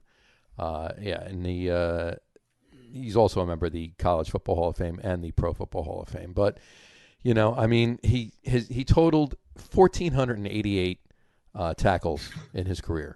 That's a lot of tackles, and he had 12 fumble recoveries and 7 interceptions to go along with it. So he wasn't just a tackling machine too, but he did have an affinity for ball carriers. In fact, he was quoted as saying, "I had such a negative thought process toward what a running back was that I didn't want anything to do with anyone carrying a football. If you touched a football, I wanted to hit them. It was like the good guy against the bad guy." So, you see, like, bull seeing red. Mike Singletary saw somebody carrying a football. He hit him. That was it. So, and that was his job. That was his job. And part of one of the best defensive teams of all time, I think him and Richard Dent were the leaders of that defense. Oh, yeah. Yes. Singletary, just known as just an incredible, what they call the football IQ. Yeah. A real thinking man's player, as well as a fierce competitor. And what I liked about him is he was quiet. He didn't talk a lot. He didn't yell and scream. He didn't draw attention to himself. He was a real badass, but he didn't, I believe it was Bruce Lee who said, "When you're tough, you don't have to act tough." because you know you're tough. And Singletary was, to me, that kind of guy. He did his talking on the field. He didn't need to trash talk anybody. No. I mean, I think in that era, the guy who, to me, was very close both in temperament and in talent was Harry Carson of the Giants. Yeah. They just reminded me of each other a lot. Carson, I think, was a little older, but I don't think he was as good as Singletary. Carson had the fortune of playing with some really talented linebacker crew. Sure. But, I mean, Harry Carson was probably close to getting on this list, probably top 20 linebackers of all time. And I'd agree. They just reminded me of each other, and watching them play was always just incredible. Yeah, I mean, and he went on to coaching too. I mean, he was a coach for a number of years. Yeah. I mean, he was the linebackers coach for the Ravens. Mm-hmm. 49. He was with the 49ers for 6 years between assistant head coach, linebackers coach, interim head coach, and head coach. Then he went to Minnesota for a little while in the Rams. He's bounced around, done some college and some other academy stuff since. But yeah, no, he was just like you said, Harry, just a quiet guy that was a machine when it came to playing football. Yeah. Samurai Mike, big and bold. There you go. Well, there you go. As the song goes. As the song goes, we got and the first linebacker, I think, to sing in the in a promo video. Yeah, he definitely was. I think that was the Super Bowl Shuffle was the first Super Bowl right? Shuffle. Yes, everybody has a low point in their career. Exactly. Yeah. Dave from the Beer Podcast said one of the most intelligent people to play the position. He said. So, Yep. Yeah. Well, there you go. Number 4A, Mike Singletary. Harry, why don't you bring us to number 3? Number 3 is none other than Jack Lambert. Now, there was a picture, I think the best Sports Illustrated cover of all time, of Jack Lambert he's peeking through the side of his helmet. Number one, he had his helmet on. He had that Fu Manchu mustache, which came down past his lower lip. And you just saw those 2 fangs because his upper 4 middle teeth were missing. And if there was, as good as Jack Ham was, Jack Lambert, to me, was the epitome of the 1970s football. I mean, just the heart and soul of that Pittsburgh defense. He was a 4-time Super Bowl champion, a 9-time Pro Bowler. He played 11 seasons and was a Pro Bowler 9 times. He was the NFL Defensive Player of the Year in 76, NFL Defensive Rookie of the Year in 74, and part of the NFL's 75th and 100th anniversary all-time teams. When I say that this was a guy, now he had a great defense behind him. He had Mean Joe Green. He obviously had his partner in crime in Jack Ham, but he was, without a doubt, the leader of that defense. And another smart football player who just epitomized that town, that era. There you go. Look at that. Yeah, there it is. There was black and white copies of that put up on our lockers during football season, my junior year in high school. And that was it. That's all that was the motivation. Just his picture. It made me brush my teeth more often. And I definitely thought about oral hygiene more often. Scared the living daylights out of me. Yeah, but he didn't lose his teeth from oral hygiene. No, he lost them playing basketball. Yeah. And he used to do, I mean, I don't care who you are. If you see that guy lined up across from you with Mean Joe Green right in front of him, I'm not running there. No. He was unbelievable. 1,500 tackles, and out of those, over 1,000 were solo tackles in 9-year span. That's crazy. Nine straight numbers. Yeah, he was one of those guys who kind of was a precursor to what was to come with linebackers. Even into the 70s, linebackers, a lot of times you had linebackers playing on running downs, but they'd mix it up. They wouldn't necessarily be dropping back as much on pass plays. He was all over the field. He really was. I think one of the best ever, without a doubt. Watching him in the 70s in all of those Super Bowls and any other time you could get to watch the Steelers play, it was just, watching all of them on the field. I mean, just, him, Ham, Green, all of them. It was ridiculous. But yeah, that picture, like you said, that was that was the preeminent linebacker photo to scare the bejesus out of anybody that was lined up against him. Yeah, I mean, in 1976, the Steelers started 1-4, and he called a players-only meeting, and the only thing he said is that the only way we were going to go back to the playoffs is to win every game from here out. And they did. And in a 9-game span, the Steelers defense allowed only 2 touchdowns and a total of 28 points, including 5 shutouts. That's insane. Insane to think of any team. Could you imagine any team, having 2 shutouts in a season right now, let alone 5 in a 9-game span? 28 points in a 5-game span. That's insane. That's just locked it down. They were done. That was it. Sorry. Back then, the league was more condensed. There weren't as many, let's say, garbage teams in there. It was unbelievable. It was crazy. I still think that those Steelers defenses were the best of all time. Yeah, they were.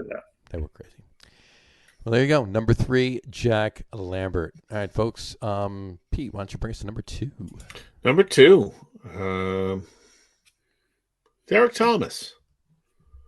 I got to admit, not a name that popped up into my head at first, although when I read, I went, of course, Derek Thomas. Kansas City, 10 years from 89 to 99. 6-time All-Pro, 9 times to the Pro Bowl. 89 NFL Defensive Rookie of the Year, and 2009 into the Hall of Fame. 126 and a half sacks in 157 NFL starts. That's pretty darn good. Unbelievable. He had seven sacks in a single game, which I think is still the NFL record.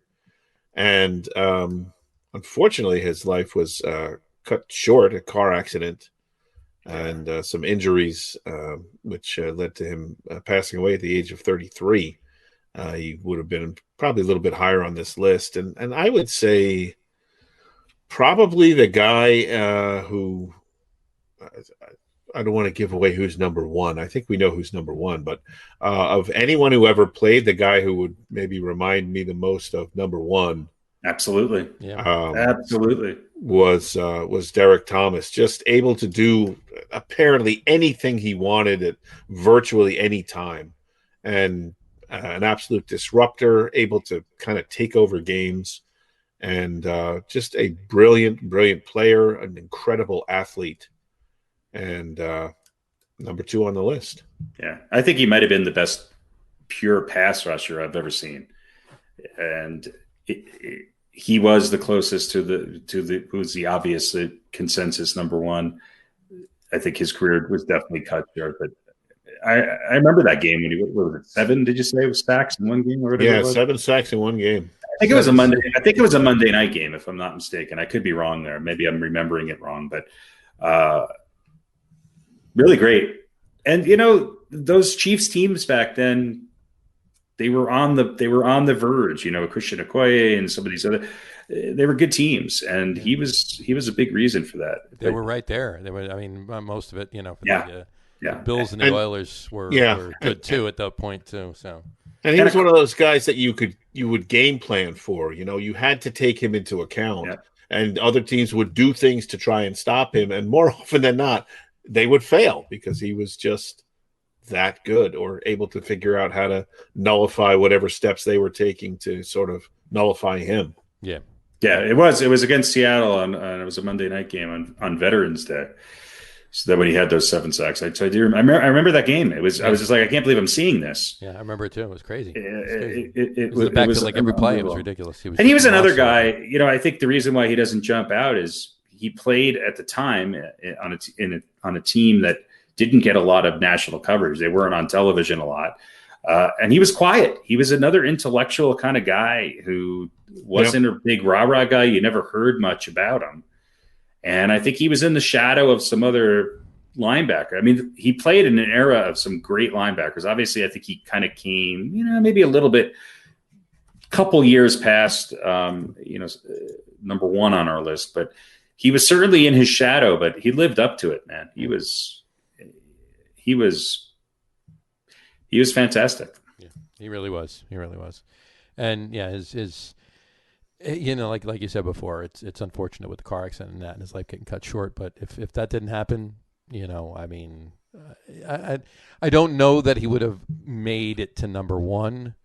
No. But he I mean, if it could have been a 1A, I mean, there's no one else on the list that you would say would have a shot right at number one, or certainly more so than he might have if he had played a few more years. Right.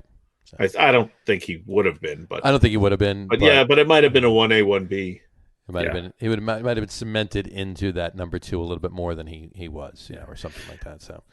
But he didn't have the supporting cast for the duration of his career. Well, it was the Derek Thomas show. It wasn't the Chiefs. I remember that game where he had 7 sacks. I remember one time he was triple teamed, a tight end, a tackle, and a running back, and he just said, "I'm going to go around you two, and then I'm going to go right through you, and I'm going to make Dave Craig regret playing football, let alone that day." Yeah. So, there you go. That's true. There you have it. All right, folks. Number 2, Derek Thomas. I'll take number 1. To nobody's surprise, is none other than Mr. Ryan Lawrence. Sorry. Is none other than this guy. No. Lawrence Taylor. Just he looks different in that. Just a little bit. Lawrence Taylor, folks. Lawrence Julius Taylor. LT. As he said in his induction into the Pro Football Hall of Fame, without the fans, there would have been a Lawrence Taylor, but there would have never been an LT. So, and that was kind of poignant. But he was drafted with the 2nd pick overall in the 1981 draft. Thank God the Giants had it. Out of North Carolina. He played his entire career for the G-Men, 81 through 93. 2-time Super Bowl champion, 21 and 25. He was the NFL's most valuable player in 1986. A defensive linebacker was the NFL's most valuable player. We were talking before about, they're not making anybody other than quarterbacks the MVP of the league. Never a defensive player. A defensive player, really?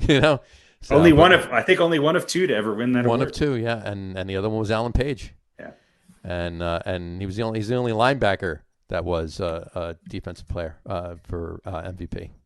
But yeah, 3-time defensive player of the year, and he was the only one that was a 3-time defensive player of the year until J.J. Watt came along. Anyway. But it's Defensive Rookie of the Year in 81, 8-time First-Team All-Pro, 2-time Second-Team All-Pro, 10-time Pro Bowler, folks. His first 10 years of his career, 81 through 90, he was a Pro Bowler 10 times. Sacks leader in 86, 75th anniversary team, 100th anniversary team, 80s All-Decade team. His number 56 is retired by the Giants. He's in the Giants Ring of Honor, Sporting News. I mean, I could go on and on with these. It could take about another hour. I could give you his accolades. But member of the Pro Football Hall of Fame. But he had 132 and a half sacks. If I'm not mistaken, and I could be, if I'm not mistaken, that didn't include his first year, because if I recall, they didn't count sack stats in 81. They started in 82. Yeah. So he had more than that. Not a lot more, but more than the 132 and a half. But yeah, I mean, he had troubles off the field, but he was just. Watching him play, and I could tell you, I saw him, not just on TV, going to games.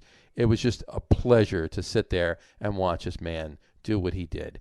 He, week in and week out, he was just such a maestro at that position. He redefined the linebacker position. And nothing anybody can say can take that away from the man. No matter what he does and has done since. He was just an amazing athlete. His speed, his agility, his football knowledge, his football IQ or acumen, whatever you want to call it, was just second to none. He's probably, in my estimation, and I don't think I'm alone when I say this, probably the best player to ever play football. I agree 100%. He had. There's only a couple athletes that I think had this sort of hard to define intangible of being able to take over a game and will themselves to win. I think Michael Jordan was one of them. I think Lawrence Taylor's another one. Now, Lawrence Taylor, he probably didn't. His career maybe could have had a little bit more longevity. He certainly lived life to the fullest. He was not. That's no mistake. He was without a doubt the best. I think he's the best player to ever play football. Period. And if you it's hard to really describe to somebody, but there are some YouTube videos of just Lawrence Taylor plays, and it goes on for like 20 minutes. It's unbelievable to see the way that he could dominate a game. And I thought Brian Bosworth came close, but there's then he played. Yeah, there's just nobody. The only other guy I would say would come close, and unfortunately he had a career that was much too short, was maybe Bo Jackson. Yeah. As far as being a pure athlete and a guy that could seemingly do whatever he wanted. But yeah, it was, it's like really, it's a very, very, really no one else in Taylor's category. And I think along with his intelligence, I think he just had incredible instinct for the game of football as well. And sometimes you have players who have really good instincts, but Taylor also had the football IQ or acumen or whatever you want to call it to go along with that. And I think that's one of the things that made him so great. But there was no one even close to as dominant. No. Certainly at that position, we just, we talked about, Derek Thomas, but LT totally different personality. Yeah. And LT was one of a kind. And I think I said before, maybe his lifestyle, I don't know. It didn't even. He was just so good. It didn't seem to be a detraction. No one. Unless you hated the Giants because your team was a rival of theirs, then no one really hate. Oh, LT, he's great, but he's a drug addict. We accepted it was part of him, and maybe that's part of what made him great. Maybe if he hadn't lived that lifestyle, maybe he wouldn't. It seems counterintuitive to say because you think that sort of abuse would take its toll on the body. And there's legendary stories of him like walking off the golf course on Super Bowl Sunday, well, that's being up all night before playoff games. And, but that was part of what made him. And maybe that was necessary, he was part of his greatness. He was half Babe Ruth and half Michael Jordan, even though he came before Michael Jordan.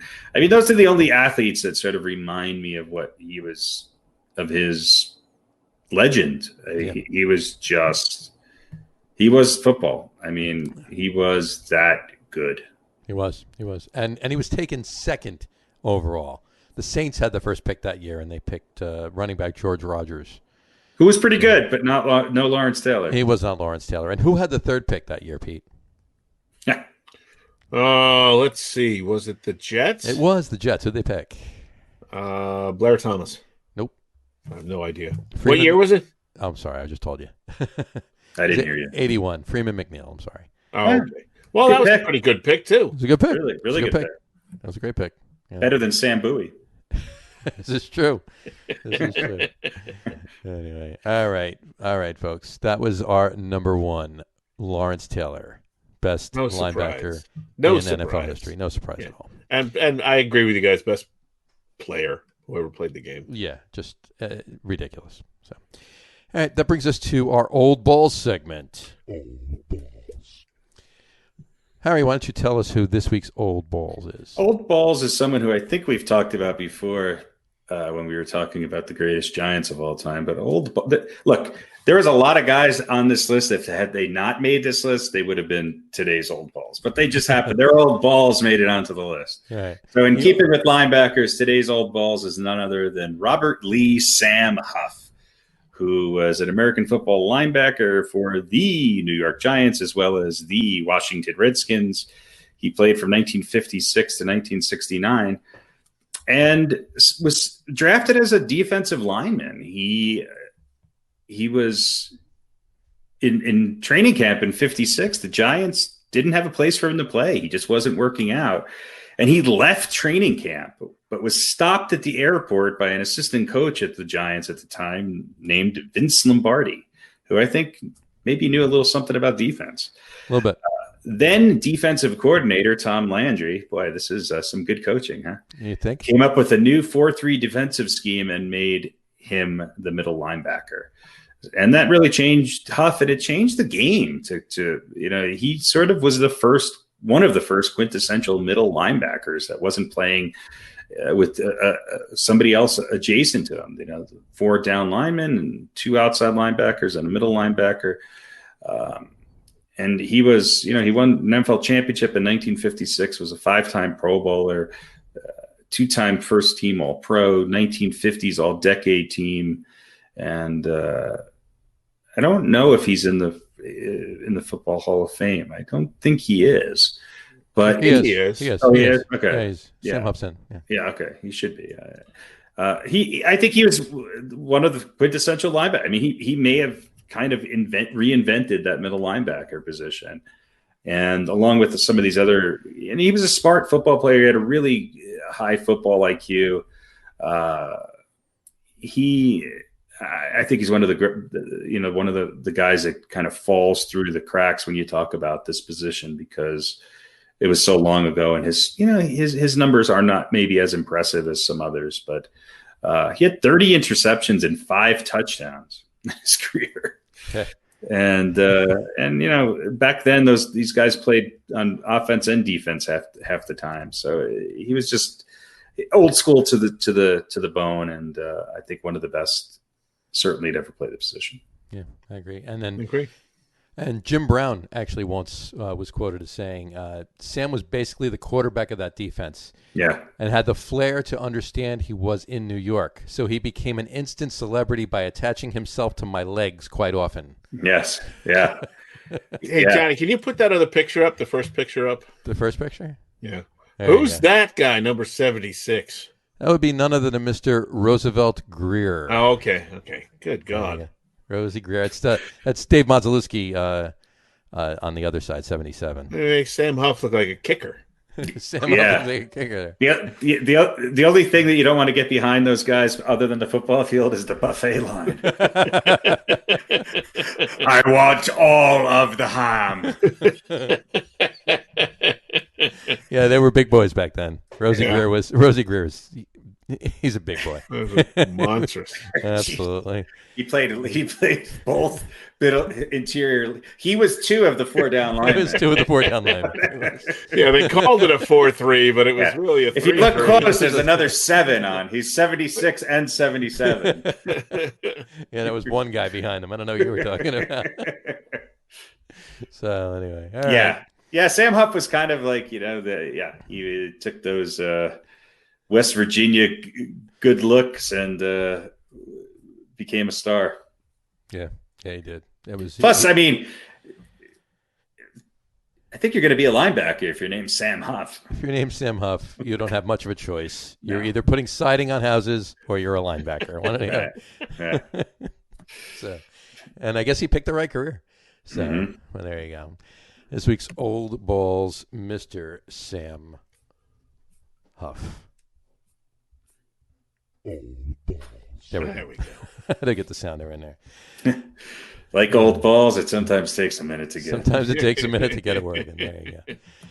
All right, why don't we switch gears? I know there's not much to talk about in Major League Baseball, but the Mets did sign Trevor May to a 2-year, $15 million contract with the bullpen out of Minnesota. Took him out of the Twins. Any thoughts? Any thoughts about on that move? Who? Trevor May. Good pitcher from the Twins. No, there's an owl in here. Oh, yeah, right. Gotcha. I didn't think there could be anything worse than the Giants-Jets segment, but I think we're venturing into it. Ladies and gentlemen, the Trevor May Hour is beginning. Trevor May Hour is brought to you by... Doesn't training camp, is they going to have a bubble training camp this year? The training camp's actually happening at in the Meadowlands. They're not at MetLife Stadium either. At the racetrack? At the racetrack. They're putting a bubble over the racetrack. In the stalls of the racetrack. Right, exactly. So, but no, I mean, there's not much going on. Hot Stove is kind of lukewarm at this point. It's I think you're going to see some activity going on though soon. As soon as they, people got to start signing somebody, right? Yeah. It's definitely slow going, and that's what everybody's saying. So, but yeah, I mean, and Chris Young decided not to interview for the GM position with the Mets, and nothing against the man, but. I'm good on that. Dodged a potential bullet. A little bit there. So. The Cubs cut Kyle Schwarber. They did. They cut Kyle Schwarber. There's a few things happening, but nothing's really heating up just yet, so there's not a whole hell of a lot to really discuss. So. Well, let me just bring one thing up that is this story I saw. Sure. And I only mention this guy because he's sort of a mainstay on my Ken Griffey Jr. baseball Super Nintendo game that I play on my retro system. Gotcha. LaTroy Hawkins has made the Hall of Fame ballot, which I find interesting. And he's for me when I'm he's an interesting guy. Yeah, he's a great late pickup for video game baseball from that era. Kind of a fireballer throughout much of his career. I'll give you his numbers real quick. Sure. 75 and 94, 1,042 games. Appearances, 98 games started, 127 saves, 1,467 innings pitched, 4.31 ERA, 983 strikeouts, a 141 WHIP, which is not great, but not bad. But I don't know. He's 4.31 ERA. Yeah, it's a bit high, right? Yeah. A bit high for the Hall of Fame. A little bit high for the Hall of Fame. And he played on like 11 teams or something like that. He's kind of bounced around. Wouldn't it be funny if he got into the Hall of Fame before Albert Bell did? Well, that's what you get for being a jerk to the press, I guess. Exactly. Those guys hold grudges like nobody else. Clearly. So I don't know if I get that the ERA is a little high. Yeah.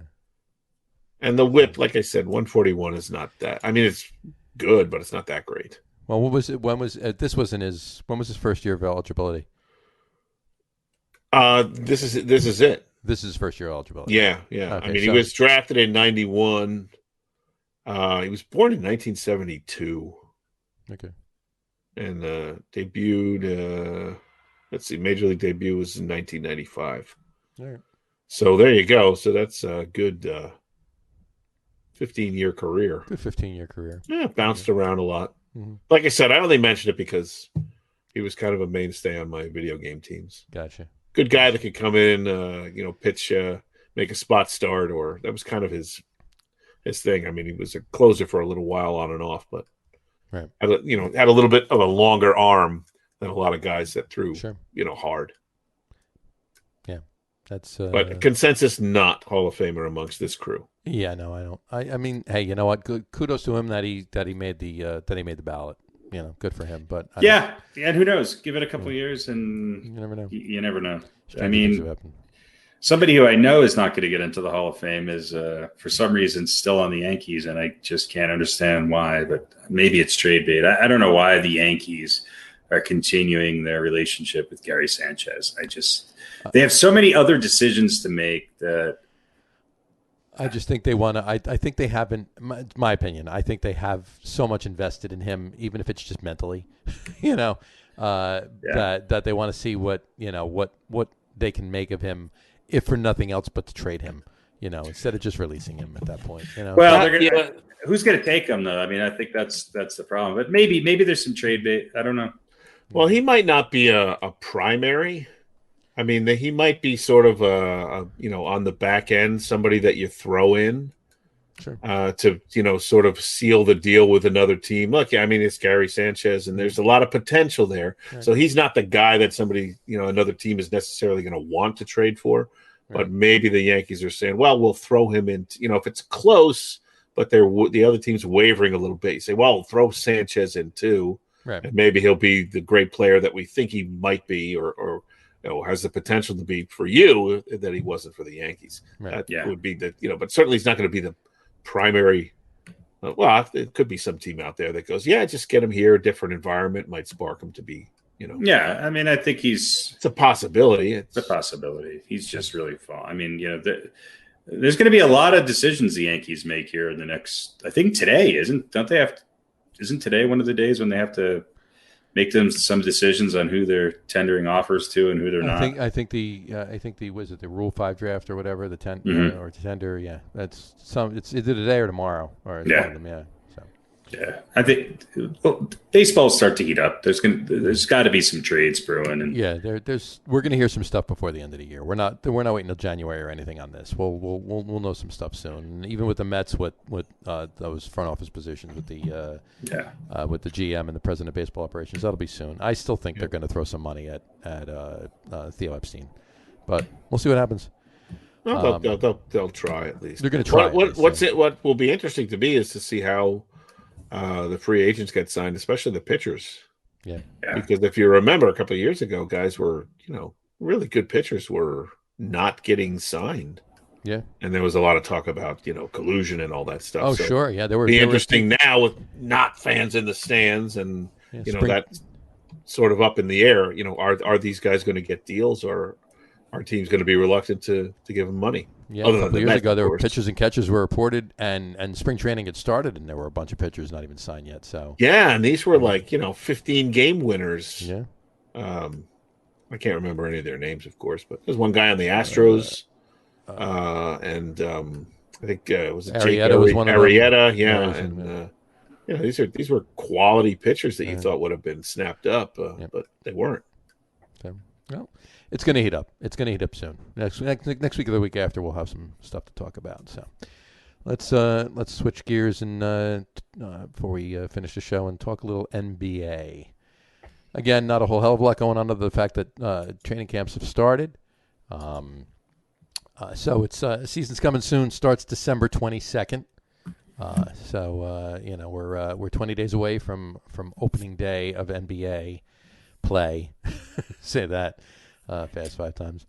But I got a couple things to ask you guys. Just on the New York front, James Harden said, he was quoted as saying that Kevin Durant asked him personally to come to the Nets, and then they interviewed Kevin Durant, and he denied it. You believe Kevin Durant? Well, I don't know if you guys heard this, but Houston just traded Russell Westbrook to Washington for John Wall and a first-round pick. So did that happen today? Yeah, I think that changes. I think they're trying to keep Harden in Houston. I think it's going to be hard for Harden to move. But I think if he goes anywhere, it's going to be either Brooklyn or Philadelphia. Right. Yeah, but why would they move him now? I mean, well, I don't know what Wall's got left on his contract, but he's making a lot of money. I think he's got a number of years. Yeah. So, I mean, he wasn't the guy to build a team around in Washington. So why would you bring? I mean, he's a quality player, but he just couldn't seem to get along with anybody. No, and his injuries have really hurt him. I mean, he was. I think you're trading one type of player for another. Wall's score. I just think that I think Houston's looking to get rid of Westbrook, and it sounds like they did. And I think it was more about getting rid of Westbrook than it was about taking but I mean, Wall as far as Wall, and I think Wall only has 1 year left on his contract, so I think they're saying, all right, we'll eat this contract. Okay. And they're getting a first round pick from Washington, which is it was more about the first round pick. Yeah, if it's only for 1 year, then I could see it. But if it was for multiple years, I'd say they'd want to keep those two guys together. But yeah, so obviously it's going to be they get that contract off the books after this season, and they get a first round pick. I mean, to me, them taking Wall is like, what? That's not going to entice James Harden to stay. So I think you wouldn't. I think Houston I think Houston's trying to. I think he could be traded. Look, if they're going to get rid of Harden too, they're obviously just going to clean house and start all over again. And I think that's what they're doing. But yeah, like I was saying though, do you believe that Kevin Durant? He denied saying that. He denied talking to Harden about that. Do you? I don't believe him. I believe he did, and he's just that's my choice, or opinion anyway, I should say. I think maybe he's hung out with Kyrie for a few days now and realized. And he's a downer. Maybe I need somebody else over here. Maybe somebody else over here. This picture surfaced of Kevin. The Durant. Lakers just got better, so maybe. This picture surfaced of Kevin Durant too. I mean, what do you think, man? You think he's going out for? That's a football he's holding there. That's not a basketball. So. Imagine Kevin Durant as a quarterback. I wouldn't. I mean, he would be amazing. It would be he certainly wouldn't have a problem throwing over offensive linemen. Not at all. Not at all. That's a big target. Exactly. Those skinny legs running around with a football in his hand. Throw the ball really high up in the air, run downfield, and catch it. Yeah, I would probably be a better wide receiver, but to your question, John, I would tend to think that James Harden is telling the truth. Durant's a little sketchy. Yeah, for all of his kid with the backpack image that he cultivated early on, he's a bit sketchy. Yeah, of the two, none of these guys are. The only guy who's an I want to do it alone guy in the whole league is what's his name up Portland. It's just. I mean, these guys just want to team up and put together these super teams and see who can beat the Lakers now. So. And that's what it is. I believe, like I said, I agree with you and myself, obviously. I believe Harden over Durant. So. But and moving on to the Knicks, how much is Tom Thibodeau drooling over Obi Toppin? Well, he's putting on a good face. He's I don't know what to think of Obi Toppin. There's some people. I mean, they didn't need another forward. He's kind of a unique player. I think the Knicks front line will be pretty good defensively, especially if Julius Randle can improve on that, because they look good on paper. They're young. They've got a lot of top draft picks. I just don't think they have. I think they're holding their breath, waiting for next year's free agent market and saying, "Hey, maybe, just maybe, we can land somebody here." Yeah, and we all know how that goes with the current ownership. But if this front office, the new front office, and a new coach can move the Knicks in the right direction and maybe appeal to some of these younger players, younger first-time free agents who are coming out of their rookie contracts, you never know. Alan Hahn said something the other day. He was talking about Thibodeau, and he was saying you do have this young team, and if he can mold them into, as he called, there won't be a team that wins a lot, but there'll be a team that nobody wants to play. If they get out, they're all in, they play tough defense, and none of the superstar teams are going to want to play them. He said, mold them into that kind of team, and with the youth and the energy, then you can start to attract some guys who will want to come to a situation where you've got a team full of guys who are just going to scratch and claw and bite. And that's kind of what Thibodeau does. Right. That's sort of his MO. His moniker, Right.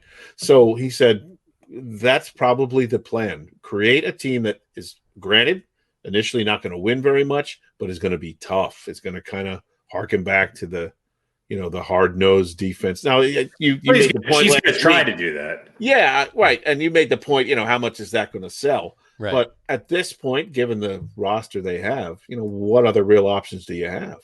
I think you don't have a lot of offense. And, I think they have some guys who are pretty good defensive players.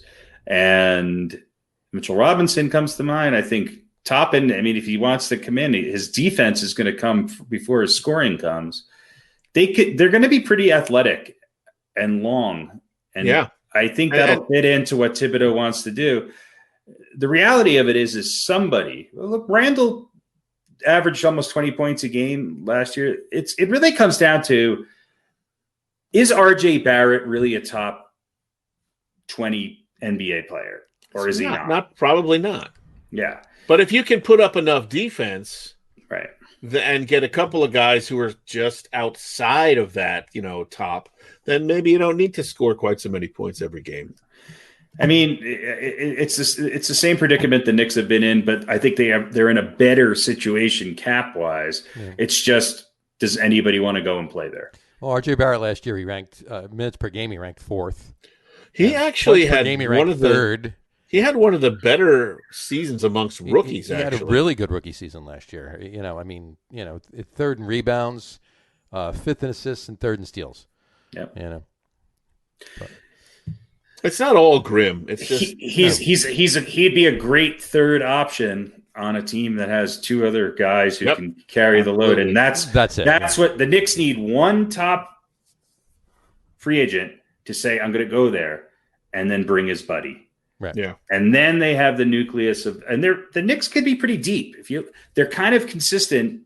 1-2. I think Thibodeau is going to have a lot of variety in who he starts and matchups and things like that, because they got a lot of the same players. I mean, do you start Randall and Toppin together?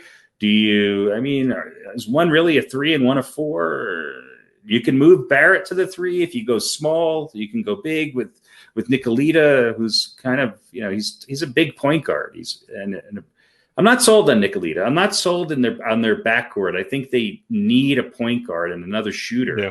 And I think that'll open it up for Barrett. They're kind of, last year they were kind of a throwback team in that they were, it just seemed like they were a team made up of 3.5 forwards. They weren't small forwards. They weren't power forwards. They were just this team of forwards, and it didn't matter who you threw in there. I think they're better this year. They're younger. They're really young and more and moldable, but they don't have any of that veteran kind of input on the team. I think this is a holding year. I think they're just going to say, okay, what can we do? Can we change the perception? And look, this might be the best year to do it. You don't have to worry about people not coming to the games. You don't have to worry about distractions in the crowd and what Spike Lee doing and Charles Oakley's despicable treatment by Jim Dolan getting its spats with anybody. And that's the real question, though, is if this goes well, and you're right, because there won't be people in the stands probably. Can they will Dolan allow the process to happen? Because this is not a 76ers process. No, where we're just going to tank and suck for 3 years and get a couple of really good draft picks. No. There's a possibility, and again, we're kind of speculating, basing on what Alan Hahn, who knows way more about basketball than I do, sort of thinks is what the idea or what they could do or what they should do. But will Dolan let them do anything for more than a year and a half before he decides this isn't working and we need to change things up? Right. I mean, that's the real question. The Knicks are sort of a team that's built for basketball 12 years ago. They have a coach that's built for basketball 12 years ago. They have a roster that's built for basketball 12 years ago. I just don't see in this barrage of 3-point shooting that is the NBA now. I just don't see the Knicks competing at a high level. I also don't see them having the front court to just dominate. They don't have anybody as dynamic as an Anthony Davis they have all of their players. Their starting lineup would make an exceptional second team on a championship roster. Yeah. But I'm not sold on any, will there be improvement? Sure. Will somebody rise? Yes. But yeah, they're going to have to get scoring from somewhere. Right. And they're going to have to be really good defending the perimeter. Yeah. And, those are two tall orders when you've got when RJ Barrett is arguably, either RJ Barrett or Zach Randolph is arguably your best player. Certainly your best offensive option. Right. Julius Randle, Zach. Yeah. That's Zach Randolph. But that's the era. That's what the Knicks sort of remind me of, is the Zach Randolph years. Yeah. It's just like, tough, hard-nosed, bruising. Right. So. But they're not, tough. They look like they should be, but they're not. I don't know. I mean, I was not super excited on the Thibodeau hiring, but we'll see.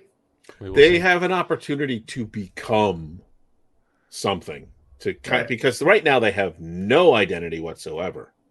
No. So maybe with Thibodeau, even if it's an identity that was in vogue 12 years ago, at least there'll be something. 10 years ago. I mean, he was on the Bulls, and but at least they'll have some sort of identity, and they'll say, well, and look, and if it is a little bit of a tougher defensive identity, that's kind of in keeping with the Knicks' history. Sure. Yeah. They were never an offensive explosion type of team. It was defense first. I mean, Thibodeau, I think with the Knicks, he's part of the tree that has built the Knicks. He started coaching in the 80s. He was an assistant coach with Jeff Van Gundy. So I mean, it goes back a ways, and obviously he had a good year in 2011 with the Bulls, but he had a lot more talent on that team. He arguably had one of the top 3 players in the league, and the guy who I think won the MVP that year. So I don't know. We'll see. It'll be interesting. I mean, the Knicks were kind of interesting to watch last year. But at the end of the game, when you need somebody to score, that's just where it seemed like the Knicks just struggled big time. Yeah, and they definitely did. But well, we're going to see what happens. I mean, the season starts on December 22nd. I was just going to say December 25th. Hey, Christmas Day means basketball, right? Right. There's five games. I said 5. 5 games. That's because they're planning on 3 of them being postponed. Yeah. Right. Pelicans at Heat at 12 o'clock. Warriors the Bucks at 2:30. Nets at the Celtics at 5. These are all Eastern times, by the way. Mavericks at Lakers at 8, and the Clippers at the Nuggets at 10:30. So it's 8:30 by you, Harry. Yes. But I was going to say, remember back in the day when we used to watch the Knicks on Christmas Day? Yeah, I remember Bernard King going off against the Celtics, and you're not going to watch anything regarding the Knicks on Christmas Day anytime soon. The most exciting day of the year for the Knicks lately has been the lottery ball bounce. I was going to say the lottery day.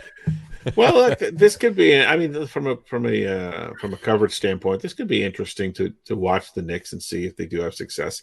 Yeah. And look, the Nets are not guaranteed of anything.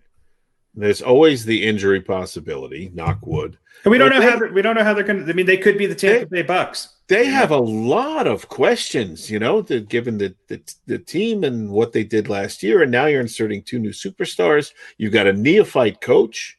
There's a whole lot of things that have to come together and work together. Yeah. You can't just, look, you've got 2 superstars, 2 of the top players in the game playing together. But if everything else is kind of not on par or not working, then that's, they're not going to win all the time anyway.